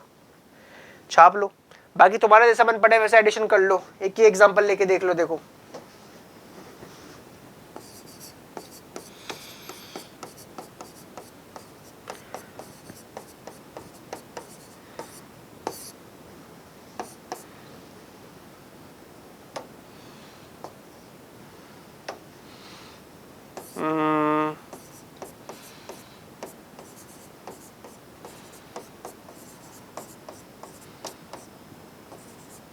अब कैसे लिखोगे? आपने कहा सर दोनों को स्टैंडर्ड फॉर्म में जमाओ। अब एडिशन है तो किसी को भी कहीं भी लिखो, तो आपने कहा यहाँ जमाते हैं 3x²। अब ये स्टैंडर्ड फॉर्म है क्या? तुमने कहा नहीं सर, हाईएस्ट डिग्री टर्म पहले आती है स्टैंडर्ड फॉर्म में। तो हाईएस्ट डिग्री टर्म ढूंढी तो 5x³ plus 3x² plus 9x minus का 8 हो गया रीअरेंज। इसको देखो, माइनस का 8x³ सबसे आगे आएगा, ये टर्म तो माइनस का है ना। फिर प्लस का 9x², फिर प्लस का 5x, फिर प्लस का 3। ऐड करें तो -8 + 3 ऊपर करके देख लो, 3 - 8 माइनस का 5 आएगा।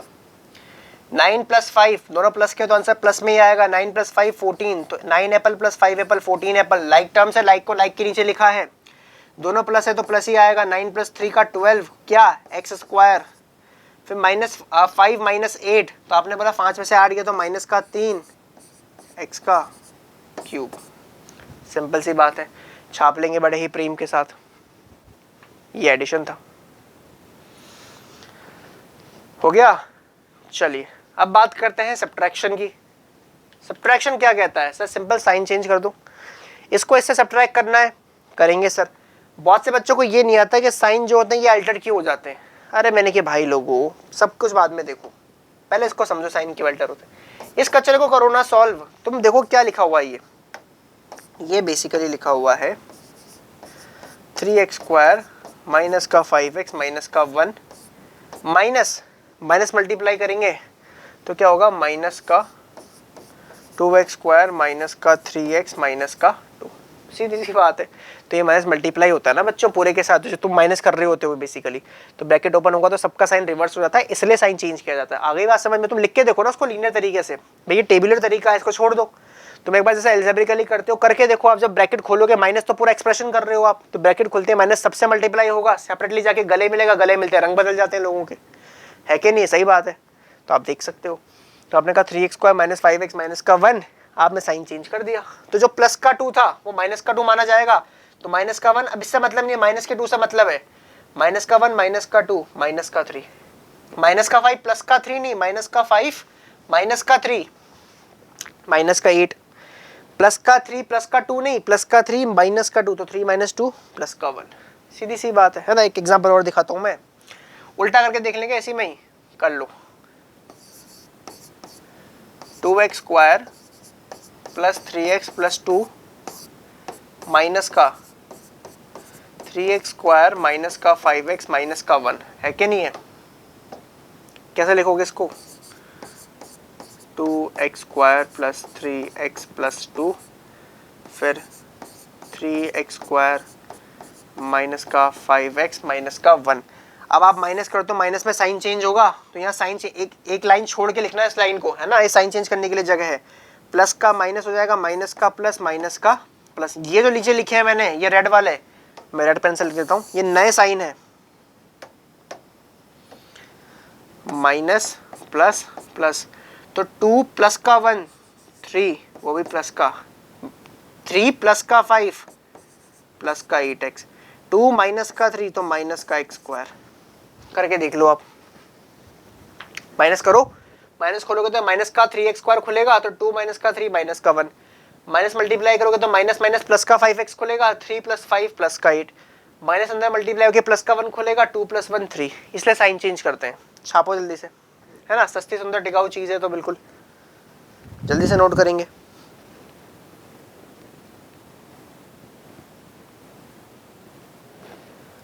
चले, चलो सर आगे। अब बात करते हैं पर मल्टीप्लिकेशन ऑफ पॉलिनोमियल्स की। तो सर मल्टीप्लिकेशन अगर अभी आप 8th क्लास में होते तो मैं एक एक चीज़ सिखाता, मोनोमियल को मोनोमियल से, बाइनोमियल को बाइनोमियल से। कचरा छोड़ो, एक एग्जांपल से समझो, सबको सब चीज़ें आती भी हैं और जिनको नहीं आती हैं, भाई पुराने और भी लेक्चर्स होंगे मेरे या किसी और पे जहाँ पर आपको 8th का भी सिखा रखा है, सीखो। 10th में आने के बाद शर्म नहीं कर रही, ठीक है, वरना आगे कैसे सीखोगे यार। तो देखो क्या होगा, डिस्ट्रीब्यूटिव लो होगा। यहाँ पर जो x प्लस 2 है डिस्ट्रीब्यूट हो गया किस पे, x के ऊपर भी और 3 के ऊपर भी, है ना। तो ये x इससे भी मल्टीप्लाई होगा, ये 3 भी इससे मल्टीप्लाई होगा। ये बाइनोमियल का बाइनोमियल से मल्टीप्लिकेशन चल रहा है, इसे सब समझ में आ जाएगा, ठीक है। तो इसको अपन लेके चलेंगे सर मोनोमियल का बाइनोमियल से, तो मोनोमियल को इस बाइनोमियल से कर दिया, प्लस इस मोनोमियल को इस बाइनोमियल से कर दिया, डिस्ट्रीब्यूट कर दिया। डिस्ट्रीब्यूट हुआ कौन है, x और 3 नहीं हुआ, x प्लस 2 हुआ है, x प्लस 2 दोनों के पास गया, ध्यान रखना, ठीक है, डिस्ट्रीब्यूट हो गए। फिर अब ये मोनोमियल इनटू बाइनोमियल करना तो आता है। अब x फिर इस x से मल्टीप्लाई होगा, x फिर 2 से भी मल्टीप्लाई होगा, फिर 3x से होगा, फिर 3 2 से भी मल्टीप्लाई होगा, और finally x into x plus x into 2। अब ये दोनों डिस्ट्रीब्यूट हो गए, नहीं सर अब ये डिस्ट्रीब्यूट हो गया। फिर वैसे ही 3 भी x से मल्टीप्लाई होगा, 3 2 से होगा, तो x into x x square, base से में तो पावर्स ऐड हो जाएंगी, 1 प्लस 1 2 होगा ना, x into 2 2x, 3 into x 3x, 3 2 6, फिर लाइट टर्म से ऐड हो सकती हैं, तो 3 प्लस 2 5x हो जाएगा। ये आ गया मल्टीप्लिकेशन, ठीक है। तुम जितना खतरनाक चाहो उतना खतरनाक एग्जाम्पल ले लो।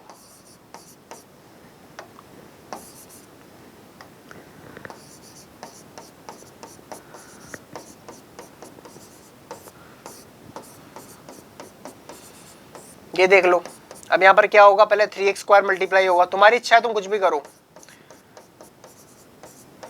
फिर जो 9x है वो अलग से होगा दोनों से, फिर जो प्लस का 8 है वो अलग से होगा, ठीक है। फिर 3x स्क्वायर क्या होगा, 3x क्यूब, भाई 3x स्क्वायर इंटू एक्स है ना, तो x square into x, x cube 3 तो अपनी जगह रहेगा, फिर x स्क्वायर का कुछ यहाँ पर है नहीं तो x स्क्वायर जाके बैठ जाएगा, और 8 3 जा 24, न्यूमेरिकल से मल्टीप्लाई होता है, वेरिएबल से, ध्यान रखना। प्लस का 9 1 से मल्टीप्लाई होगा तो 9 1 जा 9, x से मल्टीप्लाई होगा तो x स्क्वायर, फिर 9 8 से मल्टीप्लाई होगा तो 72, x के लिए कुछ है नहीं मल्टीप्लिकेशन के लिए। 8 जो है x से 1 से मल्टीप्लाई हो रहा है, 8 1 जा 8, x किसी और से मल्टीप्लाई हो ही नहीं सकता, फिर 8 8 से मल्टीप्लाई होगा 64। इसमें भी जो कॉमन आएगा ले लो, 3x cube plus 24x square 9x square, 9 plus 24 कितना होता है 33, तो 33x स्क्वायर, फिर 72 प्लस 8 तो 80x प्लस का 64। देख लो, 3 टर्म को 2 से मल्टीप्लाई करने पर टर्म तो 6 आती है, बट उसमें फिर कुछ लाइक और अनलाइक भी हो सकती है, ये भी देख लो आप। 2 को 2 से करोगे तो 4 टर्म्स आएंगी, आ रही है ना 4 टर्म्स, उसमें से कुछ ऐड सब्ट्रैक्ट हो सकती है, वो एक अलग बात है। छाप लो, ये मल्टीप्लिकेशन अपन लोगों ने देखा हुआ है। फिर भी चैप्टर में कहीं पर व्यूज आएगा तो कराऊंगा मैं। एनसीईआरटी के बहुत से सॉल्यूशंस मैंने कराए भी हैं।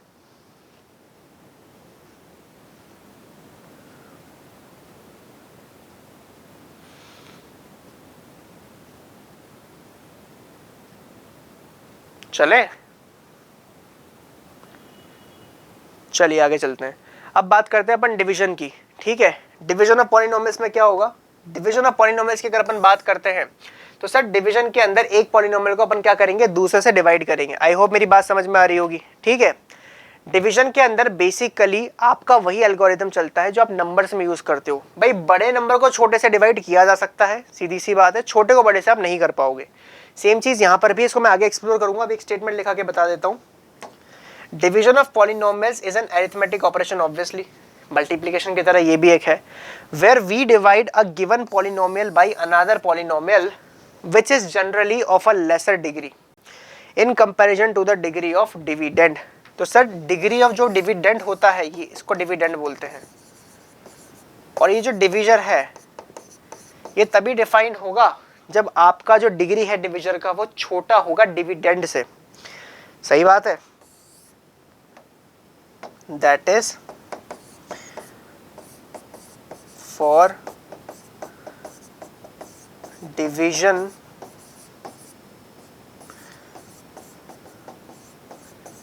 टू बी डिफाइंड क्या होगा, degree of divisor should be less than और equal to degree of dividend. तो आप देख सकते हो डिवीजर की डिग्री या तो लेस देन होगी या इक्वल होगी डिग्री ऑफ डिविडेंड के। आई होप मेरी बात समझ में आ गई होगी। आपने कहा बिल्कुल आ गई सर। ऐसा क्यों? क्योंकि सर अगर ऐसा नहीं हुआ, डिवीजर की डिग्री ज्यादा हुई, तो आपका पॉलिनोमियल का जो डिवीजन है वो तो डिफाइन ही नहीं होगा। ये सिंपल सा लॉजिक है, नोट कर लो। मैं आगे क्वेश्चन के साथ कराऊंगा, मत टेंशन लो। ये तो अभी मैं क्या है, मुझे जीरोस पढ़ाने हैं, इसलिए मैं बेसिकली इतना ही बता रहा हूँ। डिवीजन ऑफ पॉलिनोमियल पर पूरा डिटेल में देखेंगे, मत टेंशन लो। हो गया भाई नोट? तुमने कहा सर बिल्कुल हो गया। तो अब बात करते हैं मुद्दे की थोड़ी सी। सर ये तो बेसिक टर्मिनोलॉजी थी जो आपको चाहिए थी। अब जो मैं पढ़ाने वाला हूँ वो थोड़ा सा स्पेसिफिक है, वो है वैल्यू ऑफ पॉलिनोमियल। सर जैसे आपको पता है पॉलिनोमियल क्या होता है, किस वेरिएबल में होता है, कितने डिग्री का होता है, कितने टर्म्स का होता है, कैसे उसको ऐड सब्ट्रैक्ट करते हैं, मल्टीप्लाई करते हैं, डिवीजन भी अपन आगे देखेंगे, अभी यूज भी नहीं आ रहा है। ठीक है ना। तो वैल्यू क्या होती है पॉलिनोमियल की? देखो कुछ नहीं होती। पॉलिनोमियल में वेरिएबल होते हैं, उन्हीं वेरिएबल्स की जगह भाई उन वेरिएबल्स की जगह लेनी तो नंबर्स को ही है ना। कोई नंबर की जगह तो तुमने वेरिएबल माना हुआ है, तुमने एज को y मान लिया, let the cost be x, यही तो कर रखा है। तो अल्टीमेटली उनकी जगह लेनी तो नंबर्स को ही है। तो जब आप वो नंबर रख देते हो तो आपका एक्सप्रेशन कोई न्यूमेरिकल वैल्यू देगा, उसी को वैल्यू ऑफ पॉलिनोमियल कहते हैं। तो स्टेटमेंट क्या कहता है सर? स्टेटमेंट ये कहता है if px is a polynomial in x and if k is any real number, अगर px कोई पॉलिनोमियल है x में और k कोई रियल नंबर है, तब value obtained by replacing x by k in p of x। Sir आपका जो x है उसको रिप्लेस कर दोगे आप k से p ऑफ x के अंदर। मान लो p ऑफ x कुछ है, let p of x be ax square plus bx plus c, then value of polynomial at k क्या होगा? क्या भाई x की जगह k रख दो, तो a k square plus b k plus c, इसी को बोलेंगे वैल्यू ऑफ पॉलिनोमियल। इसी को मैं बोलूंगा value of polynomial px at x equals to k।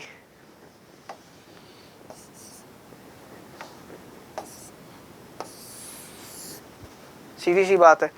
तो सर आपका जो भी x में, भाई p ऑफ x का मतलब है एक ही वेरिएबल में आपका पॉलिनोमियल है, तो उसमें आप x की जगह k रख दोगे, उसी को वैल्यू ऑफ px बोलेंगे at x equals to k which is given by p of k।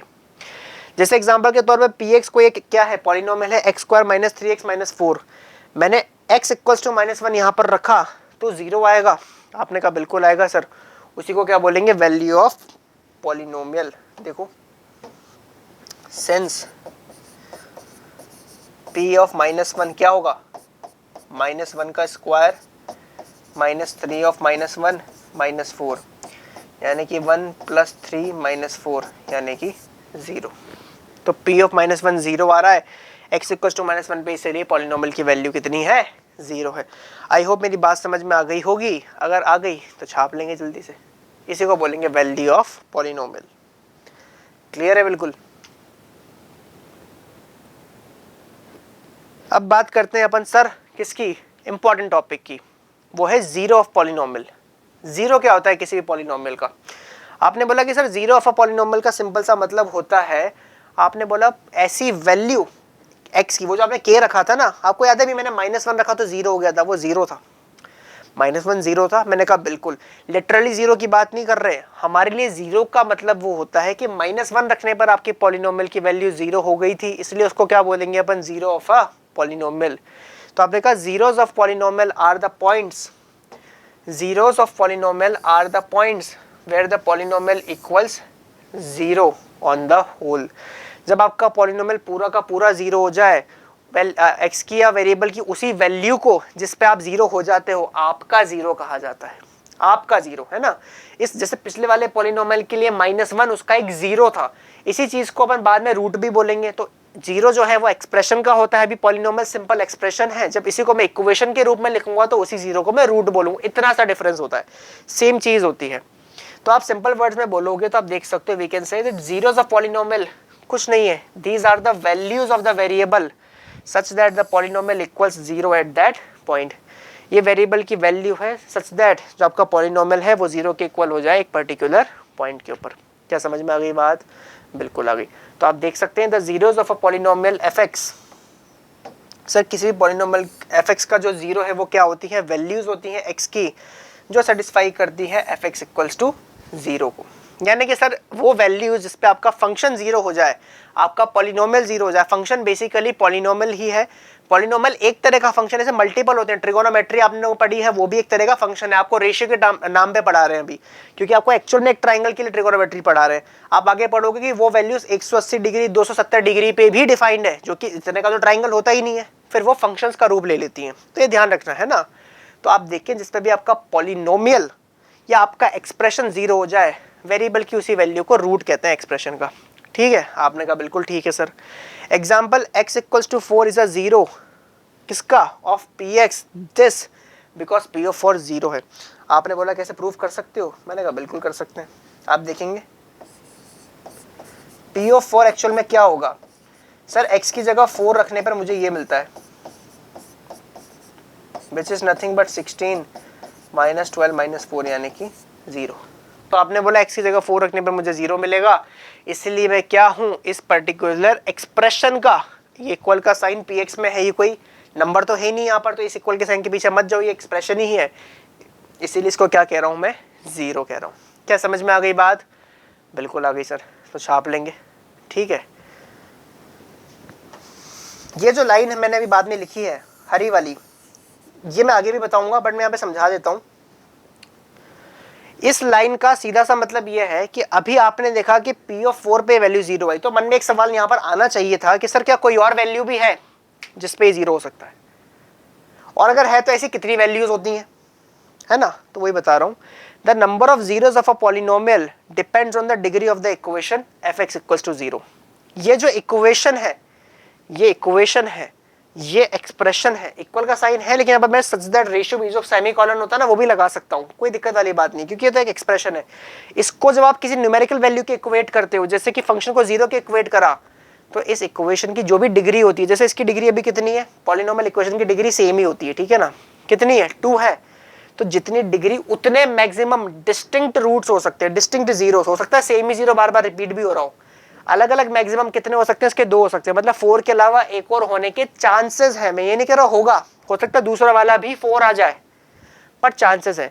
और अगर किसी क्वाड्रेटिक इक्वेशन के 2 जीरो दिए हुए तो तीसरा नहीं होगा, ये श्योर है। लीनियर का एक ही होगा इसका मतलब। तो आप देख सकते हो, a polynomial of degree n can have at most, ज्यादा से ज्यादा n डिस्टिंक्ट जीरोस। तो इसके कितने हो सकते हैं, 2 हो सकते हैं। एक तो 4 दे ही दिया आपको, दूसरा और हो सकता है, होगा नहीं होगा पता नहीं, बट अगर इसके 2 अलग अलग जीरो मैंने आपको दे दिए, फिर तीसरा नहीं होगा, ये श्योर है। आ गई बात समझ में? बिल्कुल आ गई। तो छाप लेंगे जल्दी से इसको, ठीक है। सिंपल सा ये कॉन्सेप्ट है zero of a polynomial. Sir वो तो ठीक है, निकालेंगे कैसे जीरो को, मैंने कहा दिखाते हैं। अब बात करते हैं how to find zero of a polynomial. तो सर देखो लीनियर के लिए तो बहुत आसान है, क्योंकि एक ही जीरो होता है। क्वाड्रेटिक के लिए भी थोड़ा सा आसान ही है, 2 जीरोस होते हैं। क्यूबिक के लिए थोड़ा सा मुश्किल है क्योंकि इसमें 3 जीरोस हो सकते हैं अलग अलग, बाई क्वाड्रेटिक में 4 हो सकते हैं। तो अपन देखेंगे बच्चों। आपने बोला there are numerous methods to find zeros of a polynomial, it depends on the, कि आप कौन सा मेथड लगाओगे किस पे डिपेंड करेगा, डिग्री पे। लीनियर के लिए कोई मेथड ही नहीं है, इक्वल टू 0 करो अपने आप ही 0 मिल जाएगा तुम्हें, है कि नहीं है भाई। आपका अगर ax प्लस बी नाम से कोई लीनियर पॉलिनोमियल को इक्वल टू 0 करो, यहाँ से ax की वैल्यू माइनस बी आएगी, तो x की वैल्यू कितनी आएगी, माइनस का b अपॉन a। आप देख सकते हो 0 निकल के आ गया, सिंपल है क्या नहीं है, बिल्कुल है सर। तो लीनियर इक्वेशन का अगर भाई आपका डिग्री लीनियर है, डिग्री 1 है, तो लीनियर इक्वेशन के लिए अलग मेथड होगा। तो लीनियर के लिए दिखाता हूँ, देखो हाउ टू फाइंड जीरोस। आप देखो लीनियर इक्वेशन किस फॉर्मेट की होती है, लीनियर इक्वेशन इस फॉर्मेट की होती है, सिंगल वेरिएबल की बात हो रही है यहाँ पर, वरना फिर x plus y plus z भी लिख सकता हूँ ऐसे तो मैं। तो सिंगल वेरिएबल की लीनियर इक्वेशन इसी तरीके की होगी, y equals to a x plus b नाम से। तो आपने कहा बिल्कुल सही बात है सर। तो आप देख सकते हो सिंगल पावर है इस लीनियर इक्वेशन के अंदर। इस लीनियर इक्वेशन को अगर मैं 0 के इक्वल करूँ, मेरा यही तो उद्देश्य है, तो एक्स की वैल्यू माइनस बी आएगी, एक्स की वैल्यू माइनस का बी बाई ए, कुछ करना ही नहीं पड़ा अपने को। The zero of this equation can be calculated very easily by substituting y equals to 0। ये तो चाहिए आपको। इसी y equals to 0 को x plus b equals to 0 को मैं थोड़ी देर पहले पॉलिनोमियल इक्वेशन कह रहा था। अगर मैं इसको इक्वेट कर दूं तो आप देखो, and on simplification we have ax plus b equals to 0 और x equals to माइनस का b अपॉन a। यही आपका 0। तो लीनियर का 0 तो यही होता है, उंगलियों पे पता है आपको, तो कोई मेथड की नीड ही नहीं पड़ी। इसी तरीके से अपन क्वाड्रेटिक की बात भी करने वाले हैं, पहले इतना नोट कर लो, सिंपल सी बात है सर। गलत तो आप फिर कहते ही नहीं हो, मैंने कहा मेरी बात ही अलग है। छापो जल्दी से।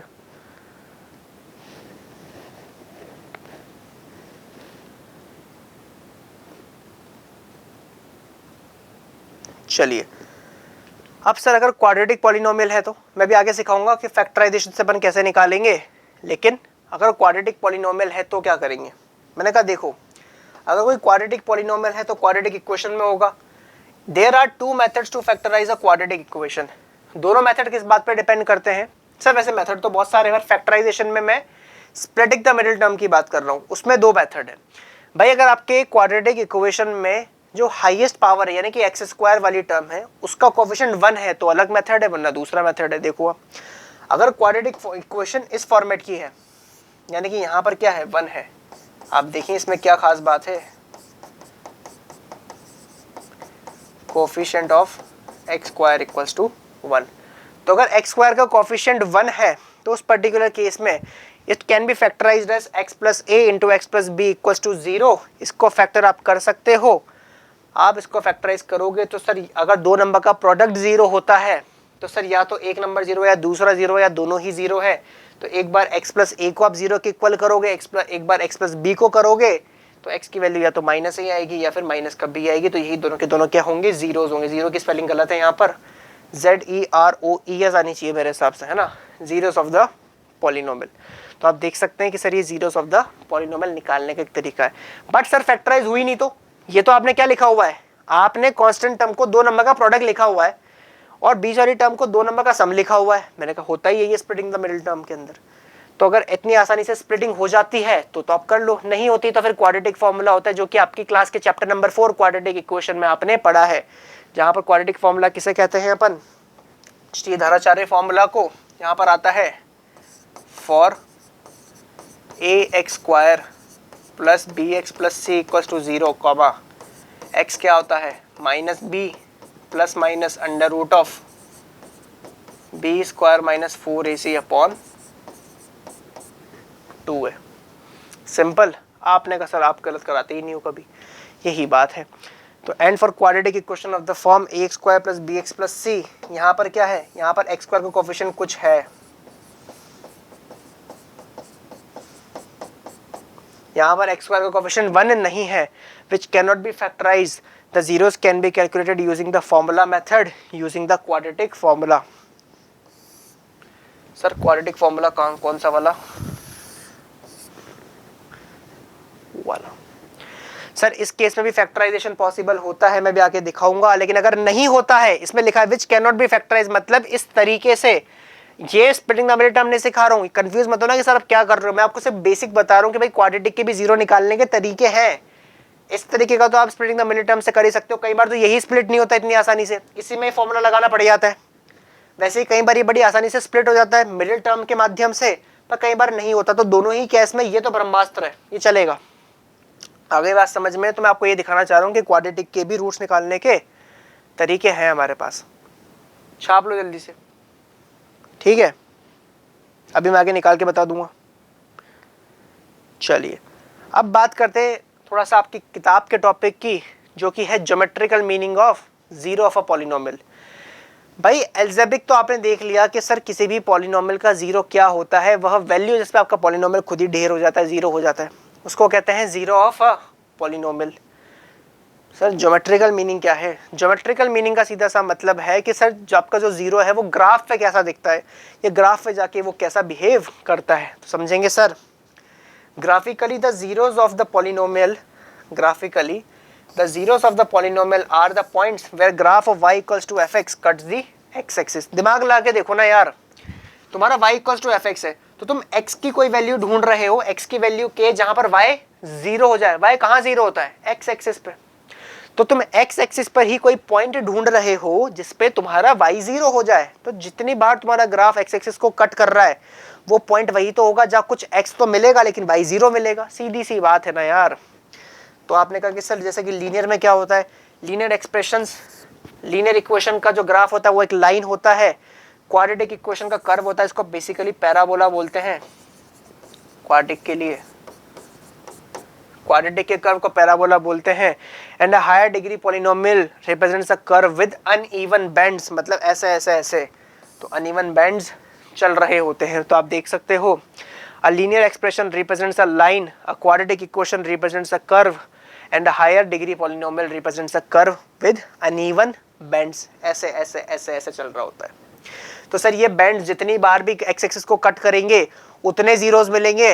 अब पीछे की थ्योरम पे चलो, जिसकी जितनी डिग्री उतने मैक्सिमम जीरोस। तो भैया अगर कोई क्यूबिक पॉलिनोमियल है तो मैक्सिमम 3 बार कट कर सकता है, मिनिमम कितनी बार भी कर सकता है ना। लीनियर इक्वेशन है, मैक्सिमम एक बार ही कट करेगी। तो आपको पता है लाइन एक बार ही काटती है एक्स एक्सिस को, सीधी सी बातें हैं। तो आप देख सकते हो लीनियर इक्वेशन कैसी दिखती है, कुछ कुछ ऐसी दिखती है। आप देखो लीनियर इक्वेशन का जब ग्राफ होगा तो एक्स एक्सिस को किसी पॉइंट पर काट रहा है, तो जीरो क्या होगा इस केस में? अल्फा होगा। आप देखिए आपका क्वाड्रेटिक का ग्राफ एक पैराबोला 2 पॉइंट्स पे काट रहा है, तो 2 जीरोस मिल रहे हैं, अल्फा और बीटा। अल्फा कॉमा जीरो यानी कि अल्फा रखने पर y की वैल्यू जीरो आती होगी, बीटा रखने पर y की वैल्यू जीरो आती होगी। तो यही तो डेफिनेशन है जीरो की। तो अल्फा और बीटा 2 जीरो हो गए। क्यूबिक पॉलिनोमियल 3 बार, यहाँ 3 बार काट रहा है, जरूरी नहीं है। y equals to x cube का ग्राफ ऐसा होता है, ज्यादा ही लहरा दिया मैंने इसको। ये y equals to x cube का ग्राफ है, देख लो एक बार ही काट रहा है, वो भी ओरिजिन पे। तो एक ही जीरो आता है, 0,0, इसी को 3 बार काउंट कर लो। 3 हो सकते हैं ना, क्योंकि इसी को 3 बार काउंट करना पड़ेगा। ये अपने पूरे जीवन काल में फिर नीचे चलता जाता है, ऊपर जाता है एक्स एक्सिस के बाद, दोबारा नहीं आता। तो आप देख सकते हो 3 आपको जीरोस देखने को मिलेंगे, मिल सकते हैं, 3 से ज्यादा नहीं मिलेंगे, कम मिल सकते हैं। मिल रहा ना एक और, सीधी सी बात है कि नहीं है? छापेंगे प्यार से। तो ज्योमेट्रिकल मीनिंग यही है कि भैया जहां पर आपका जीरो होगा, यानी कि आपकी एक्स की कोई वैल्यू होगी, जहां पर आपका वाई जीरो होगा, तो सीधी सी बात है वो पॉइंट एक्स एक्सिस पर लाई करेंगे। ग्राफिकल पॉइंट ऑफ व्यू से सोच के देखो ना यार। तो यही ज्योमेट्रिकल मीनिंग है जीरोस का। और एल्जेब्रिक मीनिंग क्या है कि सर जिस पे आपके एक्सप्रेशन की वैल्यू जीरो हो जाए, सीधी सी बात है।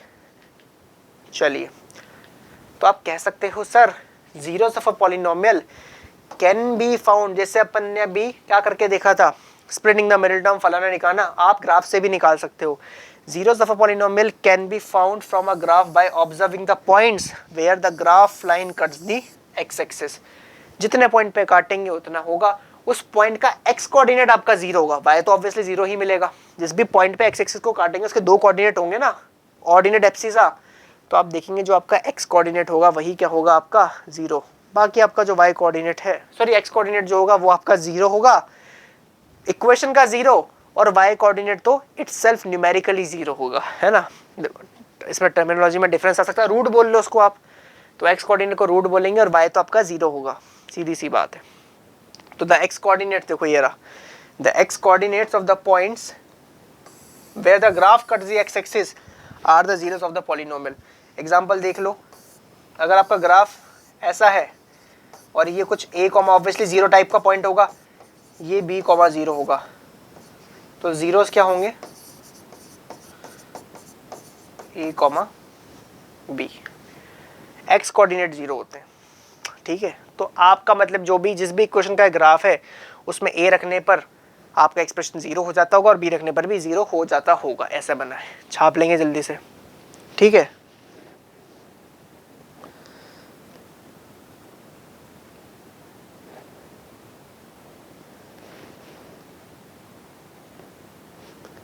चले आगे। चलिए सर, अब लीनियर के लिए क्वाड्रेटिक के लिए एक एक करके डिस्कस करते हैं अपन।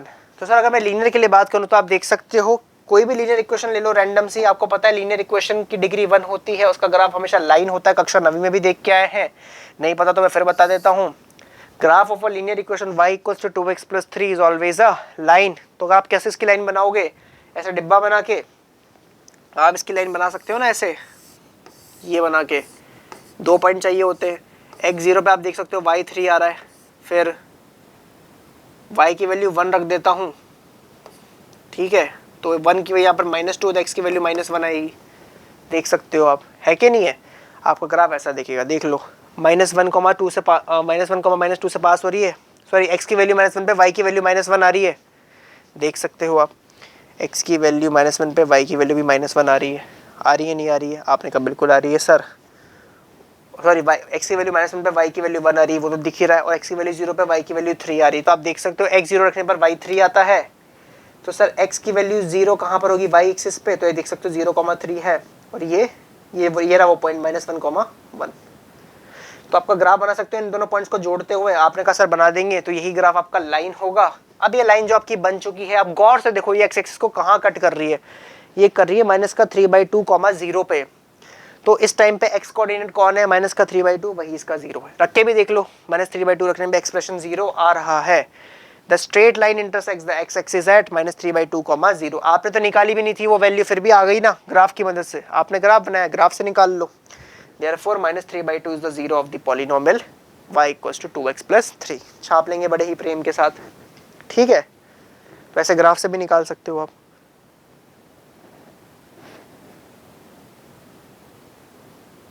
अभी अपन एक क्वाड्रेटिक पॉलिनोमियल के लिए भी देखते हैं इसी चीज को।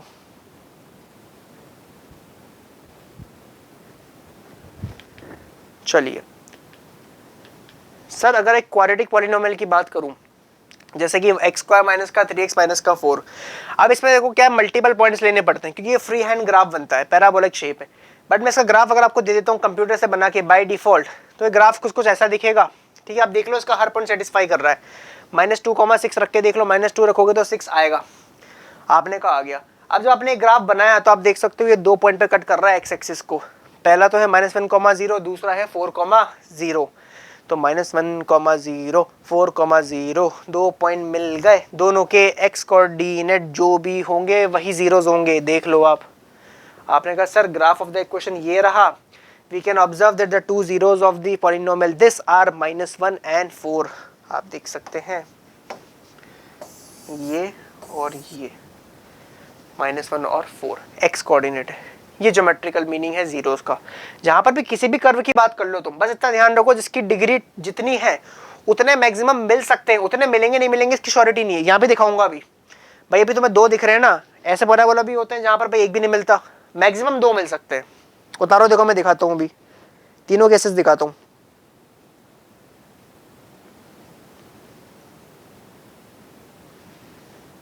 भाई यहाँ तो तुम्हें 2 मिल ही रहे। ठीक है, अब आगे देखो, ये जो अपन ने अभी देखा ये केस 1 है कि ग्राफ x एक्सिस पे 2 पॉइंट पे काटता है, a और a' पे। किसके लिए बात हो रही है, क्वाड्रेटिक के लिए। इन this case the quadratic polynomial has 2 zeros। भाई या तो ऐसे काटेगा कहीं पर या ऐसे काटेगा, या तो डाउनवर्ड पैराबोला होता है या अपवर्ड पैराबोला होता है। तो आप देख सकते हो 2 0 मिलेंगे आपको डिस्टिंक्ट। ये पहला केस है। ठीक है, ऐसा एक और केस आएगा जिसमें हो सकता है आपको एक ही 0 मिले, उसी को 2 बार काउंट करना पड़े। और एक और केस आता है जिसमें आपको 0 मिलते ही नहीं है, रियल 0 नहीं मिलते। कक्षा 11वीं में पढ़ोगे एक chapter complex number, chapter number 5 अगर मैंने पढ़ाया तो मैं पढ़ाऊंगा, कॉम्प्लेक्स नंबर 5 आपके एनसीईआरटी का 5वां चैप्टर है, वहां पढ़ोगे कि इमेजिनरी रूट्स भी होते हैं, तो जिनके रियल रूट्स नहीं होते उनके इमेजिनरी होते हैं, सीधी सी बात है। देखो सेकंड केस, देखो सेकंड केस क्या है कि सर ग्राफ एक ही पॉइंट पे काटे, उसी को 2 बार काउंट कर लो तो एक ही जीरो मिलेगा। देख लो, count it 2 times, count it 2 times, ये एक बार ही कट करके टच करके निकल गया। अब पता है इसके एग्जाम्पल भी देख लो, एग्जाम्पल x-2 का होल स्क्वायर, इस टाइप के क्वेश्चन जो होल स्क्वायर बनते हो तुम रख के देख लो, सिर्फ x = 2 एकमात्र ऐसी वैल्यू है जिसपे 0 होगा, करके देख लो पूरे जीवन में तुम, है ना। तो x = 2 होगा ये जिस पे सेटिस्फाइड होगा, तो ये 2 को 2 बार काउंट कर लो क्योंकि डिग्री 2 है कि नहीं। ये भी अकड़ है कि भैया 2 जीरो सही है, अब अलग अलग नहीं मिल रहे तो सेम को 2 बार काउंट करो। x-3 का स्क्वायर x+2 का होल स्क्वायर, ये वो होल स्क्वायर है जहां पर एक ही वैल्यू पे आप 0 होगे, नोट कर लो जल्दी से।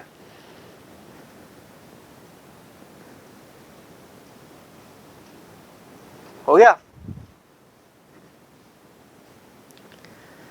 चलो केस 3 की बात करते हैं। आपने बोला कि सर केस 3 क्या होता है कि ग्राफ एक्स एक्सिस को कट ही नहीं करता, यानी कि 0 मिल ही नहीं रहा। मैंने कहा ना डिग्री 2 का मतलब है मैक्सिमम 2 मिल सकते हैं, हो सकता है एक भी ना मिले। इन दिस केस आपका जो चैप्टर 4 है क्वाड्रेटिक इक्वेशन में, वहां पर कब आती है कंडीशन, जब d <0 होता है। d क्या होता है, डिस्क्रिमिनेंट, यानी कि b² - 4ac जो कि रूट के अंदर आ रहा होता है। इन this case the curve for the given quadratic polynomial is completely above और below the x axis। भाई तुम्हारा x axis मान लो ये है, मैं ऊपर से आया और भाई यूं ही निकल गया, तो पहली बात तो मैं अपने जीवन काल में नीचे एक बार ही आया था, अब दूसरी बार तो मैं ऊपर ही जाता जाऊंगा, ऐसा ही नेचर होता है पैराबोला का, मैं तुमको टच ही नहीं करके गया। या फिर मैं नीचे से आ रहा था, तुम्हारी x axis यहाँ पर है, आया ऐसे निकल गया, देख लो ग्राफ ऐसे ही है, कट ही नहीं कर रहा। ग्राफ या पैराबोला बोलता हूं उसको मैं, क्योंकि क्वाड्रेटिक के ग्राफ को पैराबोला ही बोलते हैं। Parabola does not cut the x axis at any point. तो पैराबोला एक्स एक्सिस को किसी भी पॉइंट पे कट नहीं करता है, सीधी सी बात है, छाप लो जल्दी से, है कि नहीं, सिंपल सी बात। आपने कहा सर आप पढ़ा रहे हो, सिंपल ही होगा।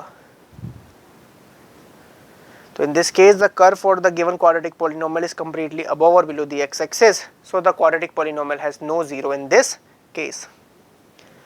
यही होता है ज्योमेट्रिकल मीनिंग। अभी तक अपन ने क्वाड्रेटिक की बात करी है।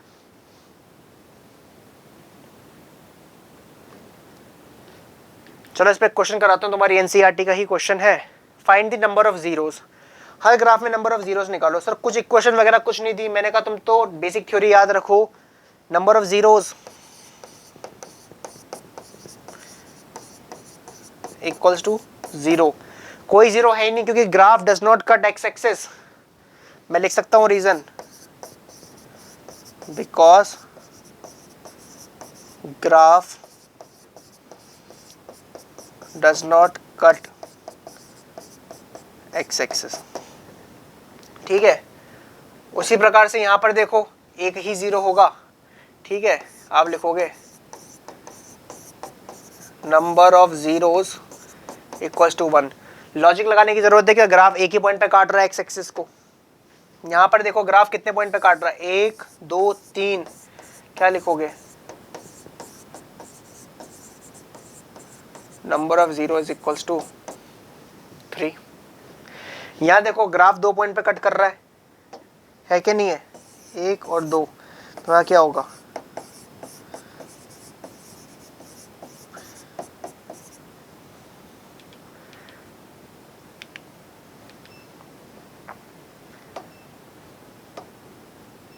Number of zero equals to 2। Parabola है। यहां पर देखो 1 2 3 4, ये कोई 4th डिग्री की क्वेश्चन है या उससे ज्यादा की है कम से कम, क्योंकि 4 जीरोस मिल रहे हैं। क्या लिखोगे,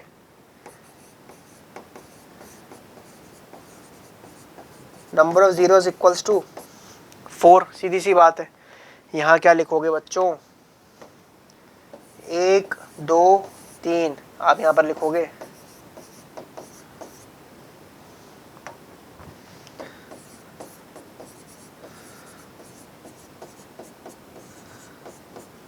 number of zeros equals to 3, तो आप इजीली देख सकते हो find the number of zeros, है क्या नहीं है। तो आपने देख लिया कि सर आपके जीरोस कितने देखने को मिलेंगे जितनी बार आपका ग्राफ कट करेगा, यही ज्योमेट्रिकल मीनिंग था। आई होप समझ में आ गई होगी बात। अगर आ गई तो अब हम थोड़ा मुद्दे पे आगे चलते हैं। किस पे सर? ये आपकी पहले एक्सरसाइज का कंटेंट था कि आपका जो क्या बोलते हैं ज्योमेट्रिकल मीनिंग है वो समझ में आ जाए, जीरो क्या होता है वो समझ में आ जाए। अब बात करते हैं फैक्टराइजेशन की, क्योंकि सर आपका लीनियर का जीरो निकालना तो आसान है पर मेन मुद्दा तो क्वाड्रेटिक में आता है, तो अपन को फैक्टराइजेशन अब थोड़ा सा सीखना पड़ेगा। तो अब बात करते हैं बच्चों अपन किसकी, फैक्टराइजिंग अ क्वाड्रेटिक पॉलिनोमियल की। तो जैसा कि मैं आपको ऑलरेडी बोल ही चुका हूँ, फैक्टरिंग क्वाड्रेटिक्स इसको बोलते हैं, क्वाड्रेटिक पॉलिनोमियल को। तो factoring quadratics is a method of expressing the quadratic equation. ऐसी किसी भी इक्वेशन को फैक्टर फॉर्म, फैक्टर का मतलब दो एक्सप्रेशन के मल्टीप्लिकेशन में लिखना। भाई जिसको मल्टीप्लाई करके आया, जैसे होता है ना भाई 12 को मैं जानबूझ के ऐसे लिख दूं, ये इसका फैक्टर फॉर्म है ना, सारे फैक्टर्स अलग अलग कर दिए। तो वैसे इसको फैक्टर फॉर्म में लिखना, इसके लीनियर फैक्टर्स के फॉर्म में लिखना, वही क्या कहलाता है, इसका फैक्टराइजेशन। तो आपने कहा x माइनस के x माइनस एच दो लीनियर फैक्टर्स हो गए, यहाँ पर h और k क्या होंगे, रूट्स होंगे किसके, क्वाड्रेटिक इक्वेशन के। तो इस क्वाड्रेटिक इक्वेशन के रूट्स होंगे कौन, h और k, क्योंकि h और k रखने पर आपकी क्वाड्रेटिक इक्वेशन जीरो हो जाती होगी, सीधी सी बात है ना, यही बात है। तो इस फैक्टराइजेशन को अपन बोलते हैं फैक्टराइजिंग द क्वाड्रेटिक पॉलिनोमियल। अब देखो ये जीरो होगा तो आप इसको भी जीरो के इक्वल करोगे। अब x minus k into x minus h equal to zero से क्या इंप्लाई होता है, दो नंबर का प्रोडक्ट जीरो है, तो या तो x माइनस के इक्वल टू जीरो है या फिर x माइनस का h इक्वल टू जीरो है, यानी कि या तो x की वैल्यू k है या फिर x की वैल्यू h है, सीधी सी बात है, ठीक है, यही रहेगा। Factorization of quadratic equations can be done. अब देखो फैक्टराइजेशन करने के कई तरीके, स्प्लिटिंग द मिडिल टर्म तो एक तरीका, पर वो भी हर जगह काम नहीं आता, हर जगह लग भी नहीं पाता, ठीक है। कई डिफरेंट मेथड है, जैसे कि सबसे फेमस है स्प्लिटिंग द मिडिल टर्म, ये वाली मिडिल टर्म bx को स्प्लिट कर देना, क्वाड्रेटिक फॉर्मूला यूज करना, वही क्वाड्रेटिक फॉर्मूला माने x equal to minus b plus minus under root of b square minus 4ac upon 2a use करना, या फिर कंप्लीटिंग द स्क्वायर्स, है ना, completing the square method use करना। कंप्लीटिंग द स्क्वायर मेथड क्या होता है, आपने बोला कि सर आप किसी के स्क्वायर को कंप्लीट करते हो, ये दोनों मेथड जो क्वाड्रेटिक फॉर्मूला है कंप्लीटिंग द स्क्वायर है, ये आपके चैप्टर नंबर 4 में है क्वाड्रेटिक इक्वेशन में, वहां अपन डिटेल में देखेंगे उसके वन शॉट के अंदर, ठीक है। अब अपन बात करते हैं थोड़ा सा फैक्टराइजेशन की। तो सर सबसे पहले अपन फैक्टराइजेशन किसकी बात करेंगे, स्प्लिटिंग द मिडिल टर्म की, क्योंकि चैप्टर नंबर 2 में आपके वही दिए हुए हैं। चलिए तो पहला मेथड देखते हैं, स्प्लिटिंग द मिडिल टर्म। आपने बोला कि कब, जब आपका एक्स स्क्वायर का कोएफिशिएंट 1 हो,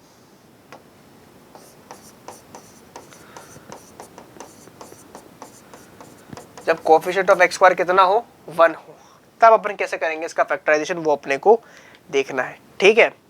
we can factorize the polynomial x square plus l x plus m by splitting the middle term as क्या, एल को स्प्लिट करोगे आप as a x plus B x such that a b is equals to m. तो basically कुछ नहीं करना होता, आपको ये देखना होता है कि जो आपका एल है, आपको एल को ऐसे स्प्लिट करना है दो नंबर्स में, उनको ऐड करने पर तो एल है, क्योंकि एल को ही तोड़ रहे हो आप, तो ऐड करने पर तो एल आएगा, लेकिन मल्टीप्लाई करने पर एम आ जाए। वैसे बेसिकली 1 इंटू एम देख रहे होते हैं अपन, ठीक है। तो आपने कहा सीधी सी बात है सर, कर लेंगे बड़े आराम से, इसी को बोलते हैं क्या, splitting the middle term. Then the polynomial can be written in the factor form as x square plus l x plus m is equal to x plus a into x plus b, क्योंकि आपने क्या करा, a b equal to m था, भाई दो number आपने ऐसे ढूंढे जिनका प्रोडक्ट तो एम आ रहा है, लेकिन उनका सम कितना आ रहा है, एल निकल के आ रहा है। तो आपने बोला, क्या लिख के दिखा देता हूँ, सिंस ए प्लस बी का जो सम है वो तो एल है, ए बी की वैल्यू एम है, सो आप लिख सकते हो x square plus l x plus m is equals to x square plus a plus b of x, a plus b of x plus a b is equals to x square plus a x plus B x plus a b, ऐसा लिख सकते हो फिर आप उसको। तो आप देखो x कॉमन लोगे तो यहाँ से नाराज हो जाता है ये भी, तो आप देख सकते हो एक्स स्क्वायर, नहीं x तो कॉमन ले रहा हूं मैं, x plus a plus B common लूंगा तो यहाँ से भी वही बचेगा x प्लस ए। तो आप देख सकते हो यहाँ से पूरे में से x प्लस ए कॉमन ले लूंगा मैं, तो क्या मिलेगा बच्चों, x plus a into x plus B. यही क्या होगा आपका पूरा का पूरा फैक्टराइजेशन। तो इसको ऐसे लिख पाया मैं। भाई मैंने l को ऐसे ब्रेक किया जानबूझ के कि भाई जो दो नंबर्स आए उन, भाई l को ब्रेक करूँ तो 5 को मैं अगर 3 + 2 लिखता हूँ तो 3 2 जा 6 और 3 + 2 से तो 5 आएगा। तो ऐसे कर लिया मैंने कि भाई दो नंबर्स इनका मल्टीप्लिकेशन तो m आए लेकिन एडिशन कितना है, l के बराबर आए। तो मैंने ऐसे दो नंबर ढूंढे, उनको ब्रेक कर लिया। अब यही दो नंबर ढूंढना ट्रिक है, कई बार नहीं मिलते, कई बार नहीं होता ऐसे आपका जो फैक्टराइजेशन पॉसिबल है। क्या करोगे उस केस में, उस केस में क्वाड्रेटिक फॉर्मूला लगाओ, है ना, ऐसी चीज होती है। तो इसको बोलते हैं स्प्लिटिंग द मिडिल टर्म, जब कोफिशिएंट ऑफ x स्क्वायर कितना हो, 1 हो। वैसे ही सर अगर कोफिशिएंट ऑफ x स्क्वायर अगर कितना हो, 1 ना हो, तो क्या करोगे,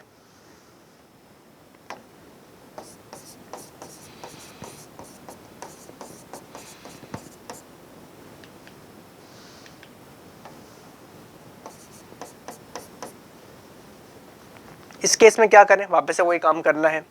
sir we can factorize the polynomial by splitting the middle term bx, where b क्या होगा, सर दो नंबर्स का सम ps और qr। मैंने जानबूझ के यहाँ पर 4 फैक्टर्स लिए हैं ps और qr, ताकि आपको दिखा सकूं कि b जो है उनको मैं 2 फैक्टर्स में तोड़ूंगा ps और qr में, सच दैट इन दोनों का प्रोडक्ट किसके बराबर आए, ac के बराबर। वहां पर भी अपन यही देख रहे थे, लेकिन वहां पर a की वैल्यू 1 थी। तो वहां मैंने क्या बोला था कि b को ऐसे स्प्लिट करो कि दो नंबर्स का सम तो b ही है लेकिन एडिशन c निकल के आया, क्योंकि एक्चुअली में 1 इंटू सी ही था, पर वहाँ a था ही नहीं ना, यहाँ a है। तो बस यही काम करना है।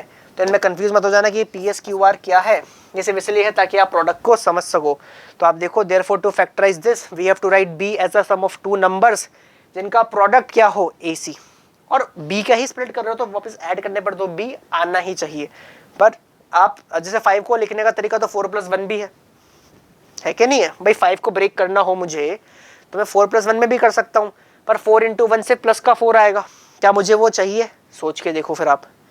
मैं 5 को 2 + 3 भी लिख सकता हूँ, 2 3 जैसे 6 आएगा। तो मैं क्या वो चाहिए, तो ऐसा सोचो। बी को ब्रेक करने के तो बहुत तरीके, और कई बार ऐसा होगा कि बी को आप कितने तरीकों से ब्रेक कर लो, प्रोडक्ट आ ही नहीं रहा सी के बराबर, तो फिर splitting the middle term fail हो जाती है। वहां पर फिर आपको क्वाड्रेटिक फॉर्मूला लगाना पड़ता है, यही बात है। तो अगर ऐसा करोगे तो इसको आप ऐसे फैक्टराइज कर सकते हो, क्योंकि बेसिकली आपने यही किया हुआ है। अगर आपका ए सी के बराबर AC PS QR है, तो या तो यहाँ पर PR होगा या QS होगा, कुछ भी ले लो आप, कुछ भी ले लो, PR ले लो, PS ले लो, PQ ले लो, कुछ भी दो कॉम्बिनेशन ले लो। तो दो का प्रोडक्ट अगर AC के बराबर है तो A 1 के बराबर होगा और C किसी और के बराबर होगा, साफ बात है। फिर उन दोनों के सम से तो B आ ही रहा है। इनको ओपन करके P कॉमन लोगे तो यहाँ से क्या बचेगा, P कॉमन लोगे, यहाँ से क्या कॉमन लोगे, Q कॉमन लोगे। तो आप देख सकते हो PX + Q पूरे में से कॉमन आएगा। मैं करके दिखा देता हूँ। इसको क्या लिखोगे, PRX² plus PSX plus QRX plus QS। अब क्या करोगे आप, यहाँ से PX कॉमन ले लोगे तो RX प्लस S बचेगा, यहाँ से Q कॉमन ले लोगे तो फिर से RX प्लस S बचेगा। तो आप क्या लिख सकते हो इसको, इस पूरे में से ही RX प्लस S कॉमन आ जाएगा, तो क्या बचेगा, RX plus S into PX plus Q। Simple सी बात है, हाँ है ना, छाप लो।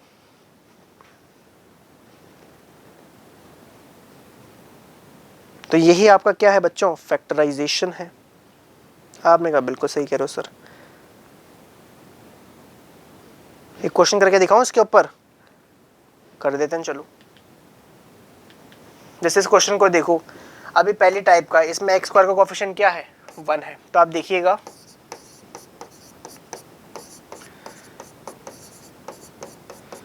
सबसे पहले यहाँ पर ABC आइडेंटिफाई करो। यहाँ पर A की वैल्यू 1 है, B की वैल्यू 8 है, C की वैल्यू 12 है कि नहीं है। ये भाई AX² plus BX plus C से कंपेयर कर रहा हूँ।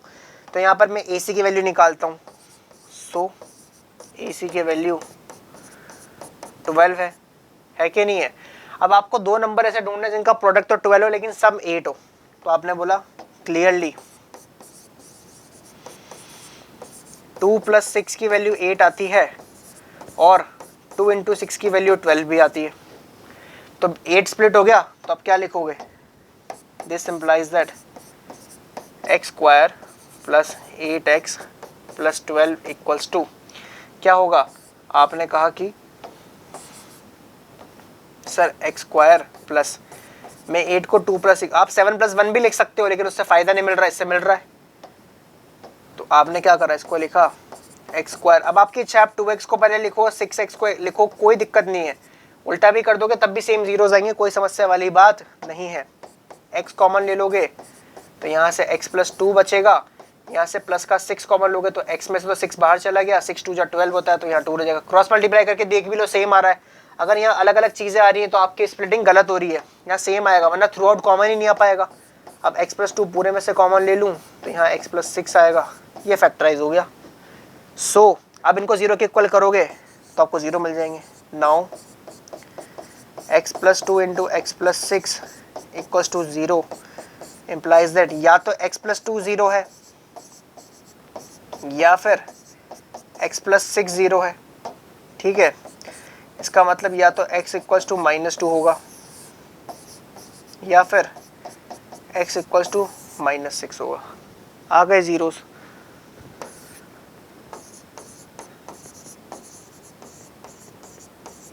So zeros of x² + 8x + 12 are -2 और -6। दो जीरोस आ सकते हैं, सीधी सी बात है। छाप लेंगे जल्दी से, है कि नहीं है? बिल्कुल है सर।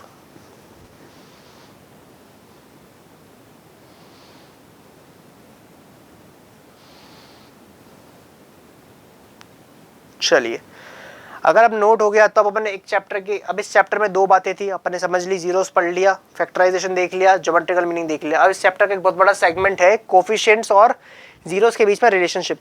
भाई क्वाड्रेटिक के जीरो निकालना तो आ गया, पर इसके कोफिशिएंट्स और जीरोस के बीच में क्या रिलेशनशिप होता है उसके लिए पहले ये समझना है कि कोफिशिएंट की डेफिनेशन क्या होती है। एक पॉलिनोमियल में कोफिशिएंट कहते हैं किसको है, तो sir a coefficient is a number, a coefficient is a number और quantity placed with a variable usually an integer. किसी भी वेरिएबल के साथ जो मल्टीप्लिकेशन में होता है वही उसका क्या होता है, कोफिशिएंट होता है। यूजुअली एक इंटीजर होता है जो कि मल्टीप्लाइड होता है उसके वेरिएबल से। सिंपल सी बात है। For the variables with no integer with them are assume to have 1 as their coefficient. जैसे कि आपने बोला example, in 2x² - 3x + 5 coefficient of x² कितना होगा, 2। ठीक है, सिमिलरली कोफिशिएंट ऑफ x कितना होगा, -3।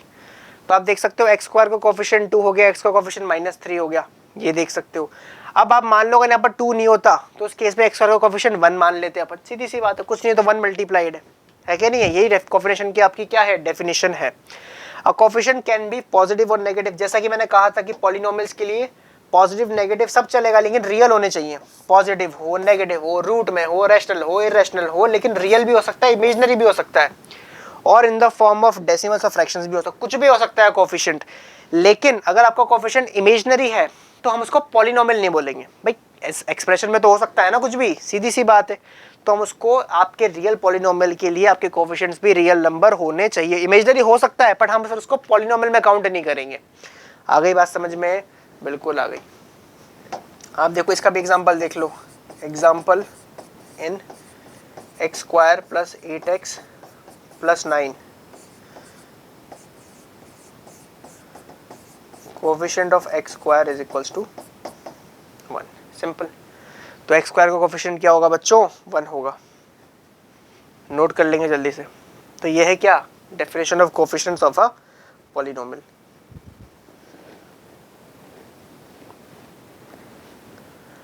अब बात करते हैं सर ये पढ़ा क्यों अपन ने इसलिए पढ़ा क्योंकि हमें पढ़ना है relationship between zeros and coefficients of a polynomial.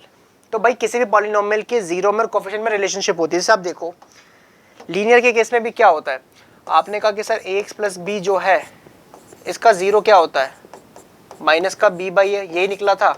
ये क्या है, माइनस का कोफिशिएंट ऑफ, सॉरी माइनस का b बाई यानी कि constant term upon coefficient of x।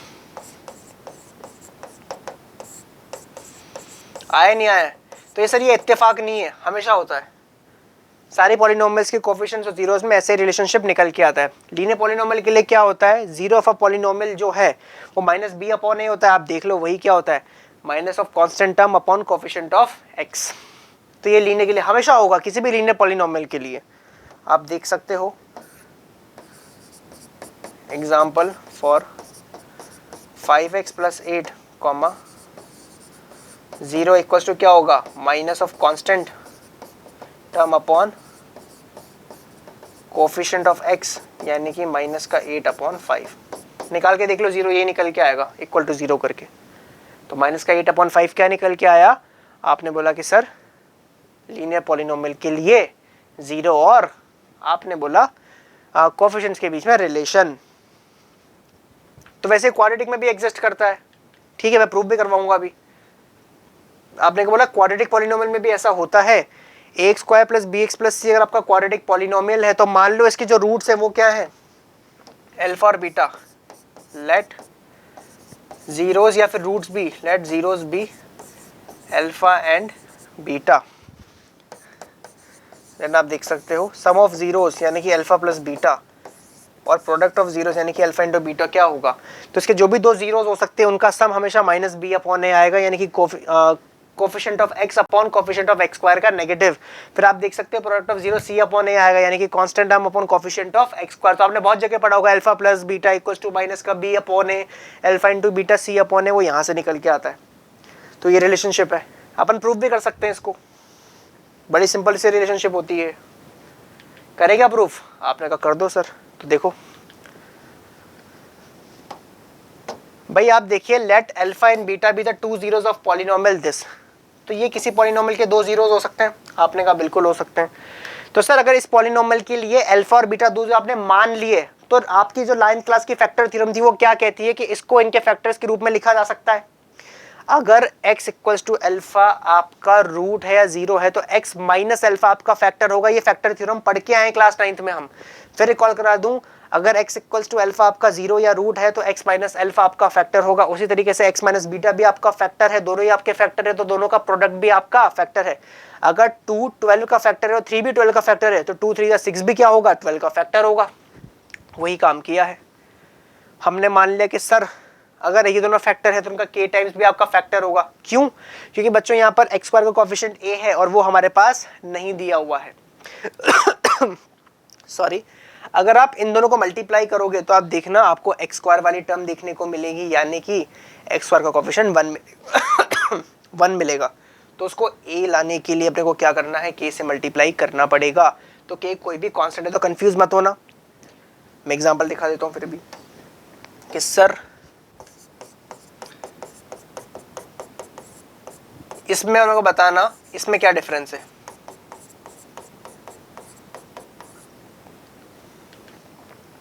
Sir difference बताने के चक्कर में सब कुछ ही गायब हो गया है।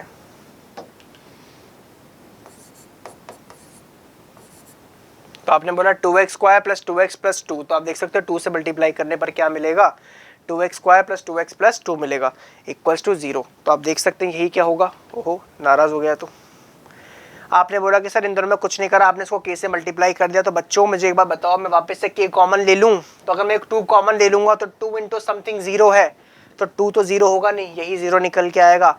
इसलिए k का होना या नहीं होना कोई फर्क नहीं डालता। लेकिन हो सकता है इक्वेशन एक्चुअल में ये रही हो। ये वैसी ही बात है कि तुम्हारा एक्चुअल जो फ्रैक्शन था वो था 10/8, पर तुम सोच रहे हो 5/4, तो एक्चुअल में हो सकता है ना वो कभी 20/16 भी रहा हो। तो हमें नहीं पता, इसलिए हम वो k ले लेते हैं, वो फैक्टर जो कि कैंसिल आउट हो गया है, तो टेंशन नहीं लेनी। तो सर आप फैक्टर थ्योरम से 9th क्लास की इस इक्वेशन को फैक्टर्स के रूप में ये लिख सकते हो। इसका मतलब क्या हो जाएगा, X square plus B x plus C किसके बराबर होगा, k इंटू इन दोनों का मल्टीप्लाई करोगे तो क्या आएगा, तो आइडेंटिटी है x square minus alpha plus beta of x plus alpha beta, यानी कि k एक्स स्क्वायर माइनस का k alpha plus beta x plus का k अल्फा बीटा। सही बात है, आपने कहा बिल्कुल सही बात है। कंपेयर करोगे दोनों तरफ, comparing coefficients on both the sides.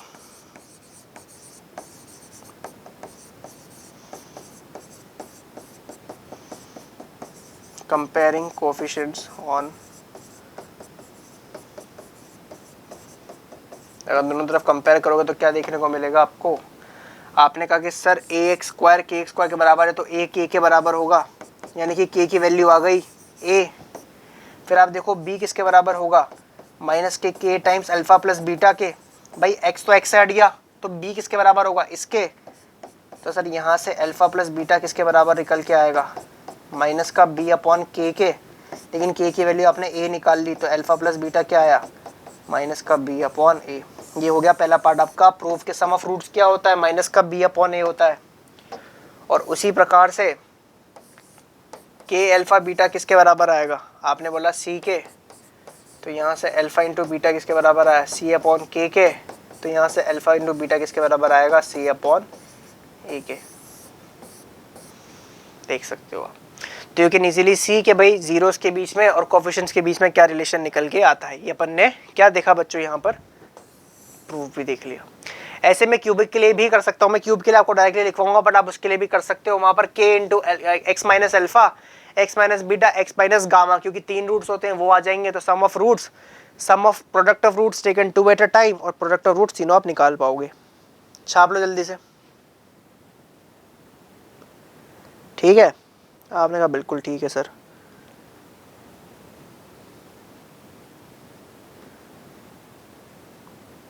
चलिए, अब अगर नोट हो गया तो अब बात कर लेते हैं अपन मेन टॉपिक की, डिवीजन ऑफ पॉलिनोमियल की, जो मैंने छुड़वा दिया था। मैंने कहा मैं आगे सिखाऊंगा, तो यहाँ सिखा देता हूँ। सिंपल सी चीज है। The division of polynomial is involves dividing one polynomial by another, यानी कि पी एक्स अपॉन जी एक्स, दो पॉलिनोमियल को डिफाइन करना है। Is defined only if degree of g of x is less then 2 या equal to degree of p of x। Sir आपका ये जो फ्रैक्शन है ना, आपका डिवीजन ये तभी डिफाइंड होगा जब डिवीजन की जो आपकी डिग्री है वो आपके जो डिविडेंड है उससे छोटी या बराबर होगी, वरना आप डिवाइड ही नहीं कर पाओगे। आपने बोला the division of polynomial involve dividing a polynomial bye monomial, binomial, trinomial और अ पॉलिनोमियल ऑफ, दोबारा देखना, तो आप किसी को भी पॉलिनोमियल को किसी भी पॉलिनोमियल से कर सकते हो, बट उसकी जो डिग्री है, डिवीजन की डिग्री, वो छोटी होनी चाहिए, बराबर भी हो सकती है, सीधी सी बात है। In a polynomial division the degree of dividend is greater than और इक्वल टू द डिवीजन, तभी आपका जो डिवीजन है वो डिफाइंड होगा। साफ बात है। अ polynomial can B divided by another polynomial of lower degree only. तीनों लाइन का एक ही मतलब है, तीनों अलग अलग तरीकों से मैंने चिपका रखी है ताकि आपको जो समझ में आए समझ लो। नीचे वाला जो है वो आपका लोअर डिग्री का होना चाहिए, सीधी सी बात है। ठीक है, भूलना मत बच्चों। इस कचरे को कहते हैं, जिसके ऊपर टेंट होता है वो डिविडेंड होता है, ये डिविजर है, यहाँ पर जो भी आता है वो क्वोशिएंट होता है, और यहाँ बचने के बाद जो भी बच जाता है वो रिमाइंडर होता है। ठीक है, छाप लेंगे जल्दी से। ये आपका रिमाइंडर होगा।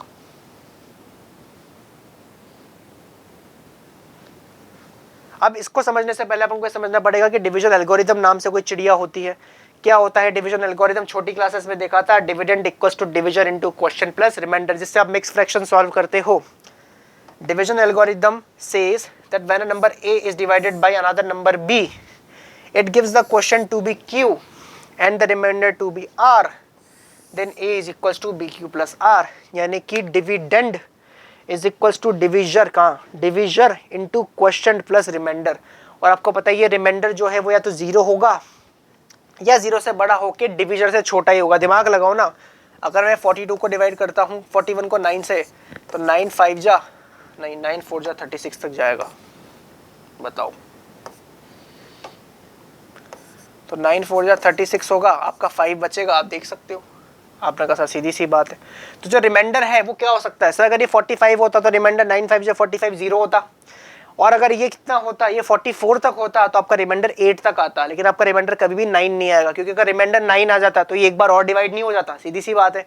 तो आपका रिमाइंडर 0 से लेके 8 तक हो सकता है कि 9 को टच नहीं करेगा, इसलिए रिमाइंडर 0 से लेके b तक डिविजर तक हो सकता है। अगर इक्वल हो गया डिविजर के तो एक बार और डिवाइड हो जाएगा, फिर तो सीधी सी बात है ना। तो ये भी समझना है आपने को, ये डिवीजन लेमा में आप पढ़ भी चुके हो, इसी को डिवीजन लेमा बोला था। The division algorithm can be represented in the simple word as dividend is equals to division into question plus remainder. यहाँ पर आप करते भी हो ये चीज, देख लो एग्जाम्पल 1 8/7 एक्चुअल में होता क्या है, आपने बोला 7 1 7 प्लस 8/7, ये तो लिखते हो ना आप, यानी कि 15/7। तो अब गौर से देखो ना क्या करा था आपने, 15/7 एक बार क्या होगा 7 1 7, फिर क्या बचा होगा 8 रिमाइंडर बच गया होगा, है कि नहीं है? क्या ऐसा हो सकता है? आपने बोला नहीं, तो मैंने कहीं गलती, अच्छा सॉरी, ये ऊपर कुछ और, ऊपर बड़ा नंबर नहीं आ सकता, इसको 6 ले लो। तो 7 1 7 6 15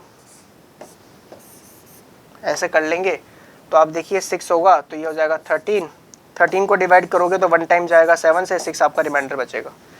तो आपने यही तो किया, division into question plus remainder, वही तो डिविडेंड आया आपको। ऊपर भी देख लो, ऊपर न्यूमरेटर में यही लगा रखा है तुमने, तो बचपन से करते आ रहे हो इसी चीज को, कोई नई बात नहीं है, ठीक है। छापेंगे जल्दी से, ये डिवीजन एल्गोरिथम है, इसी के बेसिस पे आपका डिवीजन डिफाइंड होता है, ठीक है। उतार लिया। तो अब मैं अगर इसी चीज को यहाँ पर दिखाऊं फिगर के रूप में, तो मैं दिखा भी सकता हूँ, आप देख सकते हो आपका डिवीजन एल्गोरिथम कुछ ऐसा दिखता है। आपने 105 को डिवाइड किया किससे, 8 से, तो कितनी बार 13 टाइम्स गया और फाइनली 1 रिमाइंडर आया। तो आप देख सकते हो वापस 105 कैसे आएगा, 8 × 13 + 1, तो division into question plus remainder, उसी से आपका डिविडेंड आएगा। नोट कर लेंगे जल्दी से, कर लिया। तो सर ये जो डिवीजन एल्गोरिथम आपने नंबर्स के लिए लिखा है, इसी को फंक्शंस के लिए भी लिखा जा सकता है, यही मैं सिखा रहा हूँ। पॉलिनोमियल्स के लिए कैसे लिखोगे, division algorithm for polynomial says if px and gx are the two polynomials where gx is not equals to 0 we can write the division of polynomials as, कैसे लिखोगे? आपने कहा सर px upon gx निकाल रहे हो, तो px तो आपका डिविडेंड हो जाएगा, gx से आपने इसको डिवाइड किया तो ये डिवीजन है, और जितनी बार डिवाइड हुआ वो qx, वो भी एक पॉलिनोमियल आएगा क्वेश्चन, और फिर जो लास्ट में बचेगा वो भी एक पॉलिनोमियल ही होगा, तो वो रिमाइंडर। तो ये आप लिख सकते हो, जहां पर आपकी डिग्री ऑफ rx, रिमाइंडर की डिग्री क्या हो सकती है, डिग्री ऑफ rx हमेशा छोटी होगी डिग्री ऑफ gx से। ये 0 भी हो सकती है, 0 से बड़ी भी हो सकती है, लेकिन gx से छोटी होगी, क्योंकि अगर ये डिग्री gx के बराबर भी हो जाती है तो एक बार और डिवाइड हो जाएगा। अभी करके दिखाऊंगा क्वेश्चंस के माध्यम से, मैं इसके ऊपर क्वेश्चन जरूर कराऊंगा, है ना, ताकि आपको ईजी पड़े थोड़ा सा।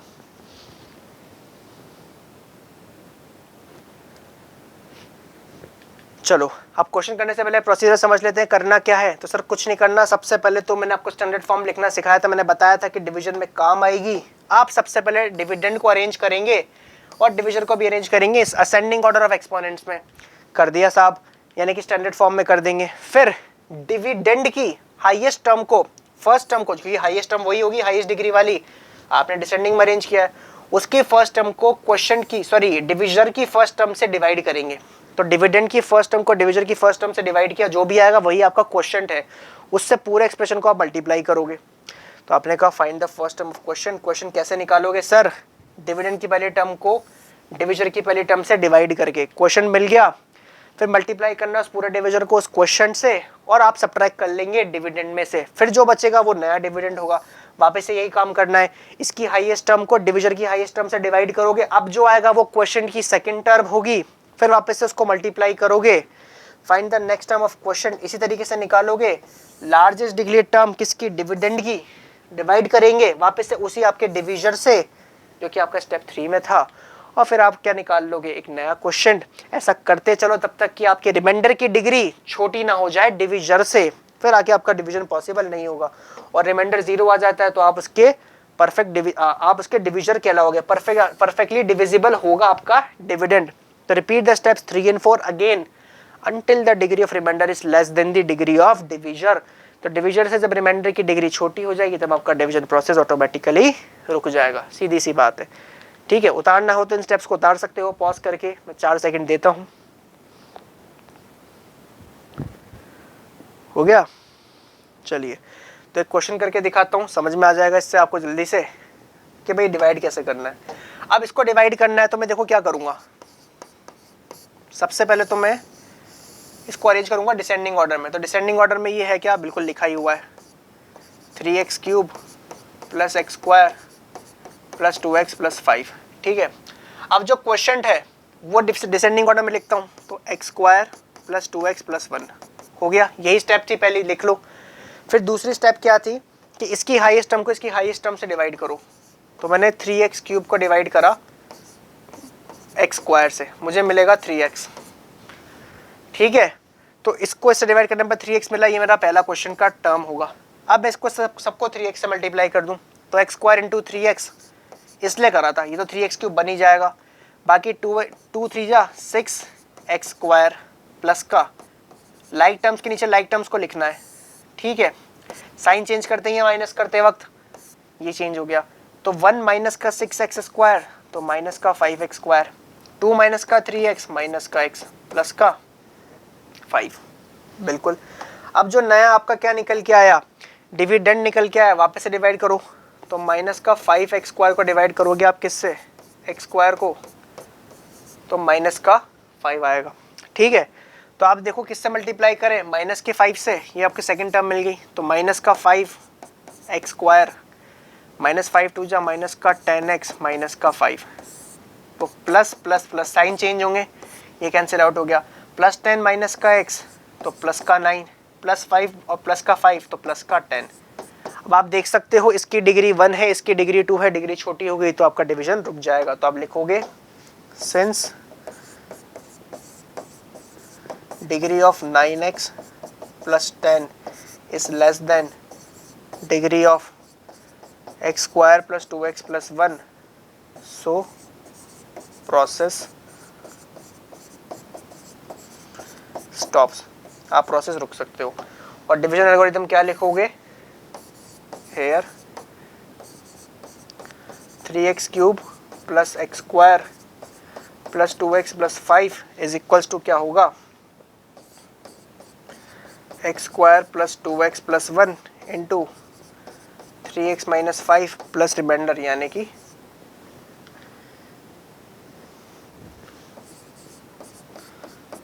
9x plus 10। तो dividend equals to division into question plus remainder, छाप लो। तो ये चलेगी आपकी स्टेप्स। ठीक है, ऐसा मिलता है आपका क्वेश्चन। तो जो भी स्टेप्स लिखिए बच्चों, मैं अप्लाई करके भी दिखा रहा हूँ आपको।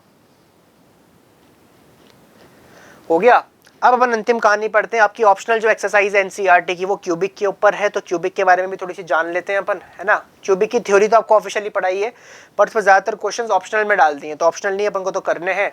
तो क्यूबिक पॉलिनोमियल किसे कहते हैं, आपने बोला पॉलिनोमियल ऑफ डिग्री 3, उसी को बोलोगे आप क्यूबिक पॉलिनोमियल। तो जैसे कि ये हो सकता है 2 minus x cube, simple x cube हो सकता है, रूट 2। अब मैंने कहा इसके ऊपर कोई कंडीशन नहीं है, कोफिशिएंट रियल नंबर होना चाहिए, रूट हो, नेगेटिव हो, पॉजिटिव हो, कुछ भी हो यार, है ना।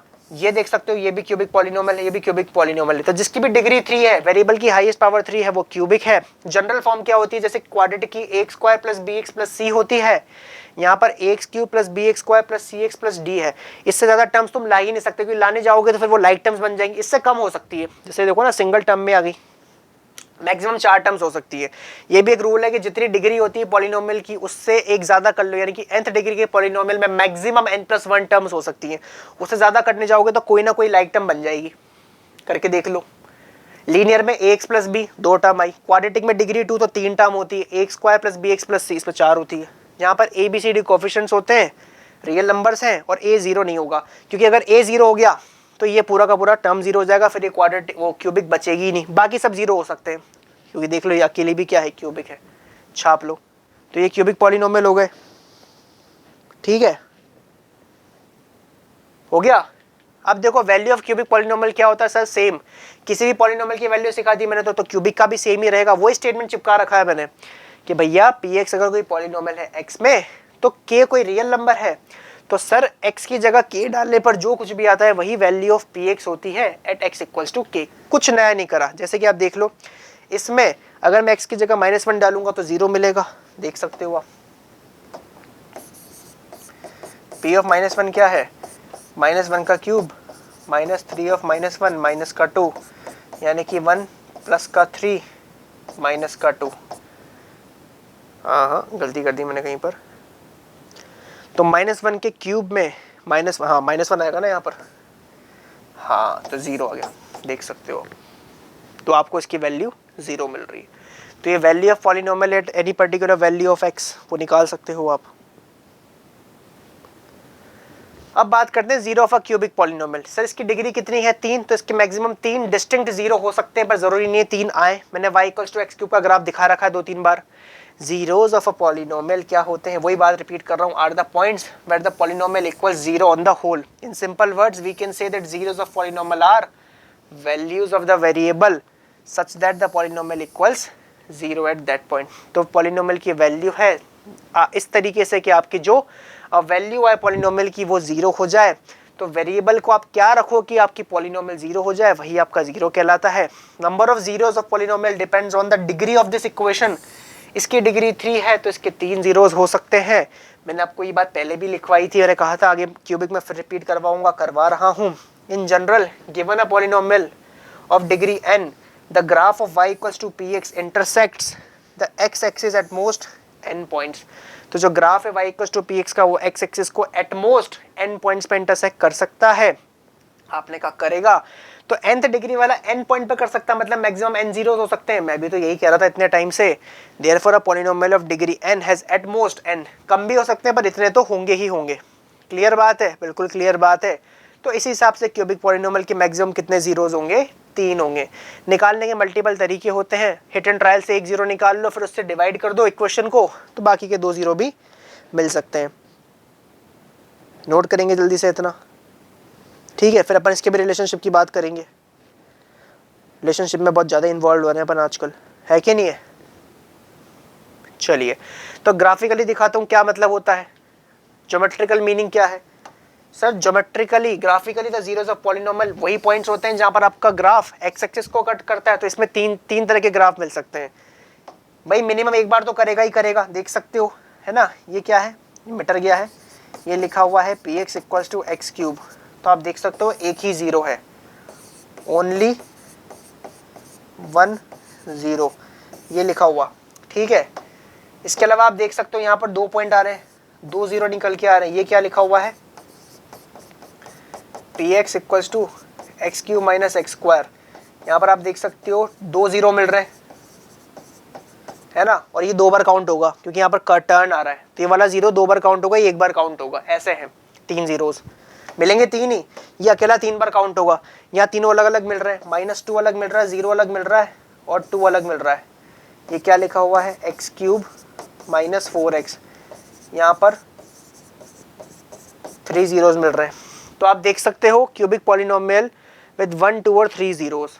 आपने कहा नो निल जीरोस, यानी कि ऐसा केस कभी मिलेगा ही नहीं जब कोई भी 0 ना हो। तो आप देख सकते हो cubic polynomial will always have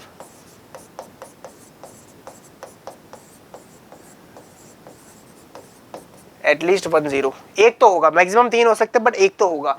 जैसे क्वाड्रेटिक में आता ना कि एक भी नहीं था, ऐसा नहीं है। सिंपल सी चीज है, जल्दी से छाप लेंगे।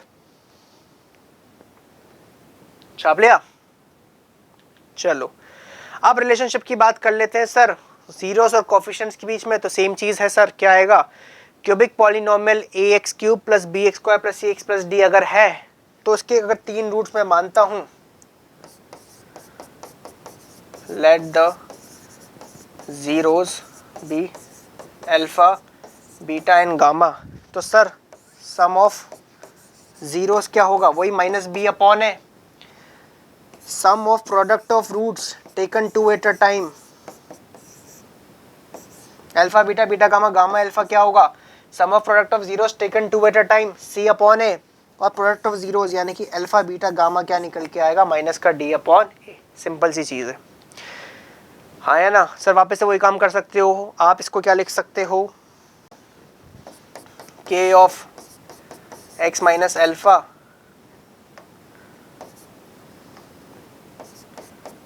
X minus beta X minus gamma. आप ऐसे लिखोगे तो आप देख सकते हो आपके तीन ही जो जीरोस हैं उनका प्रोडक्ट के रूप में आप लिख दोगे तो आपका क्यूबिक पॉलिनोमियल आपको मिल जाएगा। सिंपल सी चीज़ है। तो sum of roots, sum of product of roots और product of roots, minus b upon है, सी अपॉन है, माइनस डी अपॉन है, तो माइनस प्लस माइनस ऐसे चलता है। ठीक है, तो इसी के साथ बच्चों अपना चैप्टर समाप्त करते हैं अपन। बड़ा सिंपल सा है अपना लेक्चर था, इसमें मैंने सिर्फ बेसिक कॉन्सेप्ट्स की बात करी है, कोई ज़्यादा क्वेश्चंस नहीं करा, एक आध कराए थे समझाने के लिए, तो पूरे कॉन्सेप्ट्स अपन ने रिकॉल कर लिए बेसिक से लेके एडवांस तक। अब अगर इतना समझ में आ गया क्यूबिक तक और आपको मेरा पढ़ाया अच्छा लगता है तो जब अपन 10th पास कर लें तो आप हमसे 11th और 12th पढ़ने आ सकते हैं हमारे ऑफलाइन सेंटर में, जो कि कोटा में स्थित है, श्रीनाथपुरम के अंदर है। हमारे सिर्फ 3 ही बैचेस हैं। कक्षा 11वीं की बोर्ड जो कि हम मात्र 4 महीने में कराते हैं, आप साल के कभी भी किसी भी टाइम पर ज्वाइन कर सकते हैं। कक्षा 12वीं क्लास 12 की बोर्ड सीबीएसई और इंग्लिश मीडियम की बात हो रही है, स्टेट बोर्ड वाले भी आ सकते हैं बट इंग्लिश मीडियम के लिए 4 महीनों में हम क्लास 12 कंप्लीट करवा देते हैं। और हमारा तीसरा सबसे इंपॉर्टेंट जो बैच है वो है जेई मेंस का, जहां पर हम 8 महीनों में पूरा जेई मेंस आपको क्लियर करवा के देंगे। यानी कि 8 महीनों में पूरी कक्षा 11वीं कक्षा 12वीं के कॉन्सेप्ट होंगे। उसके अलावा सारे के सारे पीवाईक्यूज कंप्लीट होंगे आज से लेके 20-25 साल तक के, 2002 से लेके आगे तक जितने भी क्वेश्चन आए हैं ट्रिपल ई में, AI ट्रिपल ई बोलते थे उस टाइम पे, फिर जेई मेंस के अंदर, वो हम इस बैच के अंदर करवाते हैं। ये जो बैच है ये 11th या 12th का बच्चा कोई भी ज्वाइन कर सकता है, क्योंकि मैं पूरी 11th 12th ही पढ़ाता हूँ इसमें, तो कोई प्रॉब्लम नहीं आएगी। हमारा उद्देश्य क्या है, 4-4 महीने में बोर्ड्स क्यों करवा रहे हैं, ये दोनों बैचेस बोर्ड्स के लिए हैं, ये मेंस के लिए है, क्योंकि हम चाहते हैं कि आप 12वीं में अपना सिलेक्शन इंश्योर करें, एटलीस्ट मेंस तो आप क्लियर करें। अगर आपने ज़्यादा अच्छे से पढ़ाई करी तो एडवांस भी हो सकता है, पर आपको 1 साल ड्रॉप ना देना पड़े, क्योंकि 1 साल ड्रॉप देना वर्थ इट नहीं है। NITs एंड ट्रिपल ITs आप प्रिटी गुड कॉलेजेस, फैंटास्टिक वहाँ के प्लेसमेंट्स हैं, अपॉर्चुनिटीज़ हैं, IT से भी अच्छी हैं कुछ ट्रिपल ITs, तो जैसे ट्रिपल IT हैदराबाद और इलाहाबाद, तो आप वहाँ का टारगेट रखें और मेंस के बेसिस पे आप निकाल सकते हो। हमारा 6 मार्च को भी एक नया बैच लॉन्च हो रहा है क्लास 12 का, 4 महीनों के अंदर जो हम कराएंगे। तो 6 मार्च को जो बच्चे हमारे पास आएंगे हम देखिए हमको 15 जुलाई को फ्री कर देंगे। 15-16 जुलाई को उनके हाथ में पूरी बोर्ड्स होंगी, NCERT, RD Sharma, RS Agarwal और PYQs होंगे। बाकी के 8 महीने वो क्या करेंगे, मेंस की तैयारी करो। 12th कंप्लीट कर ली, 11th दोबारा पढ़नी है तो इतना टाइम मिल रहा है कि दोबारा पढ़ सकते हो, तो टाइमली आपका सिलेबस कंप्लीट होगा पूरी क्लास 11 12 की मैथमेटिक्स के साथ। तो आप भी अगर एग्जाम्स के बाद ज्वाइन करना चाहते हैं तो नीचे दिए गए नंबर्स पे आप कॉल कर सकते हैं, इंस्टाग्राम पे मैसेज कर सकते हैं, या फिर हमारी मेल ID भी है तो उस पर आप हमको मेल कर सकते हैं। और सबसे अच्छा ऑप्शन ये है कि कुछ भी नहीं करना तो आप अपनी इंक्वायरी रेज करके गूगल फॉर्म फिल कर दें, जो कि आपको डिस्क्रिप्शन में मिलेगा। हमारी टीम आगे होकर आपको कॉन्टैक्ट कर लेगी। ये तो ऑफलाइन बैचेस की बात है, तो अगर आप कोटा या कोटा के आसपास से हैं तो आप ऑफलाइन आ सकते हैं, बट यही तीनों बैचेस ऑनलाइन में भी अवेलेबल है। हमारी ऑनलाइन क्लासेस भी चलती हैं, वहाँ पर भी सेम ड्यूरेशन के अंदर सेम कोर्स और सेम कॉन्सेप्ट हम कंप्लीट करवाते हैं। तो आप उसके लिए भी इन नंबरों पे कॉल कर सकते हैं और इंक्वायरी रेस कर सकते हैं। तो बच्चों इसी के साथ मैं इस लेक्चर को समाप्त करता हूँ, क्योंकि अपना एडवर्टीजमेंट करे बिना तो भाई कैसे रह सकते हैं। जब अपन अच्छा पढ़ा रहे हैं तो आप उस चीज़ का एडवर्टीजमेंट ज़रूर करिए। तो इसी के साथ मैं आप लोगों से विदा लेता हूँ। हम मिलेंगे अगले किसी लेक्चर में, 1 शॉट लेक्चर में। तब तक के लिए जय हिंद, वंदे मातरम।